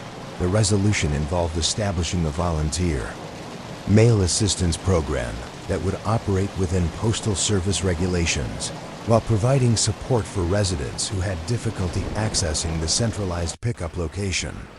Thomas was hired as a coordinator for the new program, allowing him to continue serving the community through official channels. The volunteer program included safety, improvements to addresses that had been problematic, enabling the eventual restoration of regular mail service to most affected locations. For residents who continued to face challenges with standard delivery, the program provided authorized assistance with mail collection and delivery. Local community organizations provided funding for transportation services and volunteer coordination, ensuring that elderly and disabled residents maintained access to essential mail services. The program also included safety education and infrastructure improvements that addressed the original concerns that had led to service suspension. Thomas's unauthorized mail delivery had revealed both the extent of community need and the availability of experienced individuals who were willing to provide solutions if given appropriate channels for their efforts. The case highlighted the importance of considering vulnerable populations when making decisions about public service modifications. David's investigation of the Postal Guardian case provided him with insight into the challenges that dedicated public servants faced when institutional policies created hardships for community members they had served throughout their careers. The case also demonstrated the complex relationships between regulatory requirements and community service, and the importance of finding solutions that could maintain necessary protections while addressing legitimate needs that might not be adequately served through standard procedures. As he completed his report on the case, David reflected on the nature of public service commitment and the ways that professional dedication could motivate individuals to continue serving their communities even when their official authority had ended. The Postal Guardian's unauthorized deliveries had been both a violation of federal regulations and an expression of unwavering commitment to ensuring that vulnerable community members maintained access to essential services. Detective Lisa Park had always believed that the most rewarding aspects of police work were those cases that revealed the positive motivations behind seemingly problematic behavior. After 8 years in law enforcement, she had learned to look beyond surface violations to understand the human stories that often explained actions that might initially appear criminal or concerning.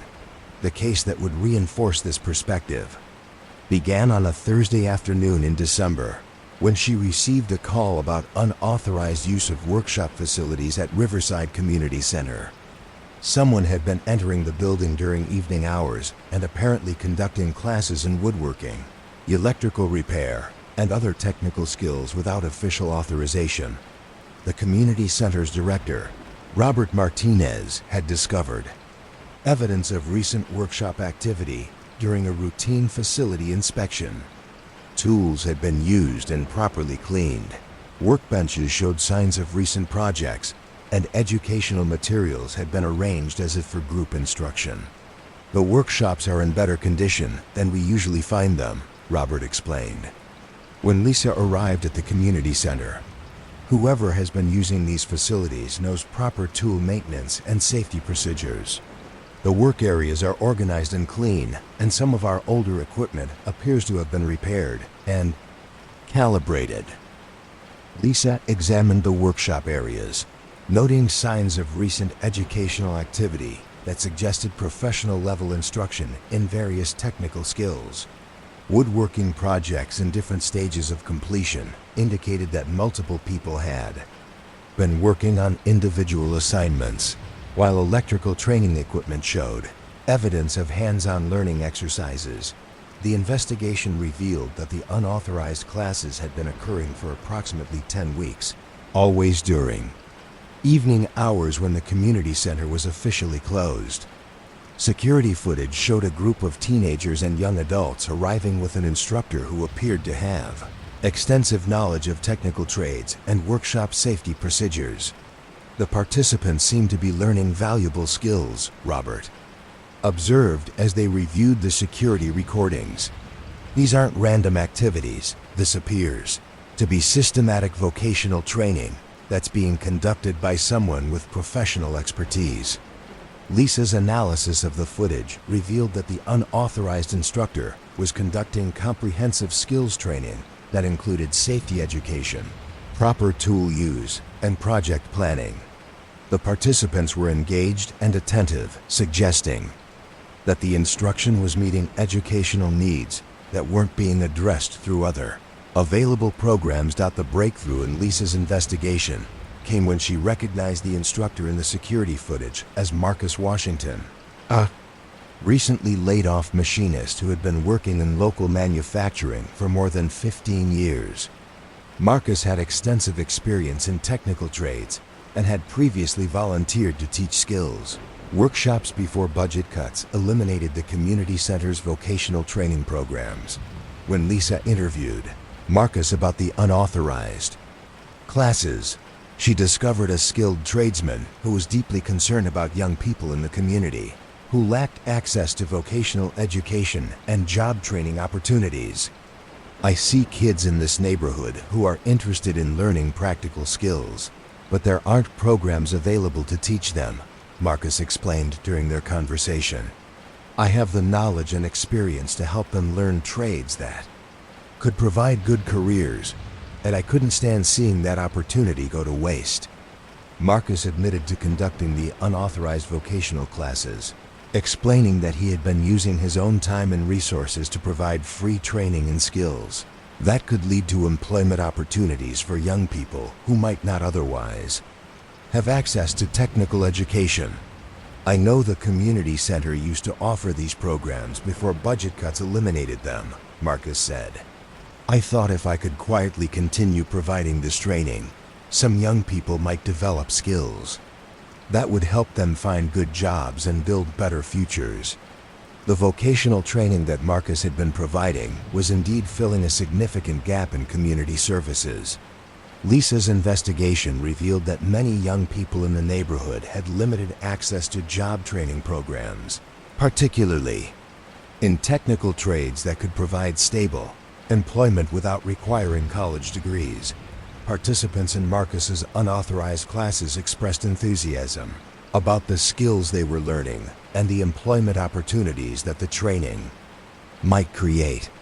Several had already begun seeking apprenticeships and entry-level positions in trades related to their workshop experiences. "Mr. Washington has taught me more about electrical work in 2 months than I learned anywhere else," said James Rodriguez, a 19-year-old participant who had been struggling to find career direction. "I'm planning to apply for an electrician apprenticeship program, and I feel like I actually have a chance now because of what he's taught me." However, the unauthorized use of community center facilities raised legitimate concerns about liability, insurance coverage, and safety oversight that needed to be addressed. While Marcus's instruction was professional and safety-focused, operating outside official channels created potential problems for the community center. Lisa worked with community center administrators, local business leaders, and workforce development organizations to develop a solution that would address the legal and procedural issues while preserving the valuable training that Marcus had been providing to young people in the community. The resolution involved re-establishing the community center's vocational training program with Marcus as a lead instructor operating within official policies and procedures.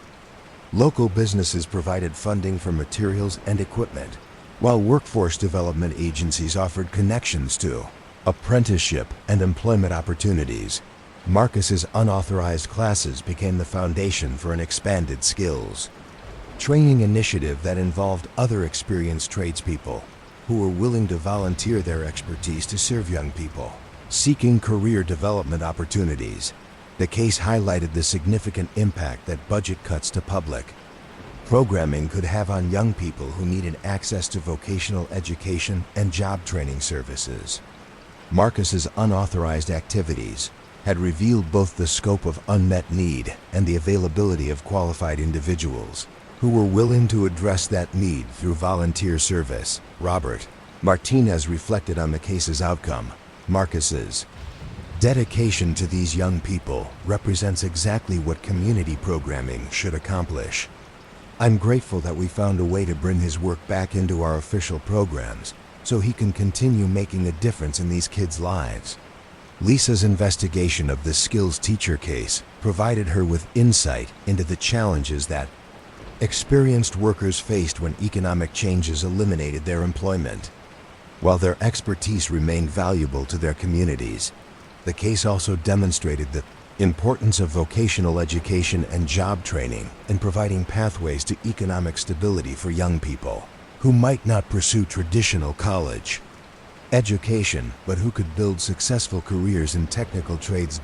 As she completed her report on the case, Lisa reflected on the nature of mentorship and the ways that skilled workers could contribute to community development by sharing their knowledge with the next generation. The skills teacher's unauthorized classes had been both a violation of facility use policies and an expression of commitment to helping young people develop the capabilities they needed to build successful careers and contribute to their communities.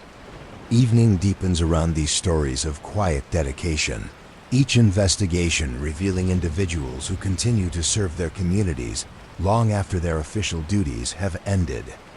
Let the steady rhythm of these gentle mysteries carry you toward peaceful rest, as patient detectives work through the night to understand the human hearts behind each seeming crime. These tales of midnight teachers, secret guardians, and gentle helpers flow like a lullaby, reminding us that true service knows no boundaries of time or authority, continuing in the loving hands of those who cannot stop caring for others, even as you drift toward the restorative sleep that awaits at the end of each carefully resolved case.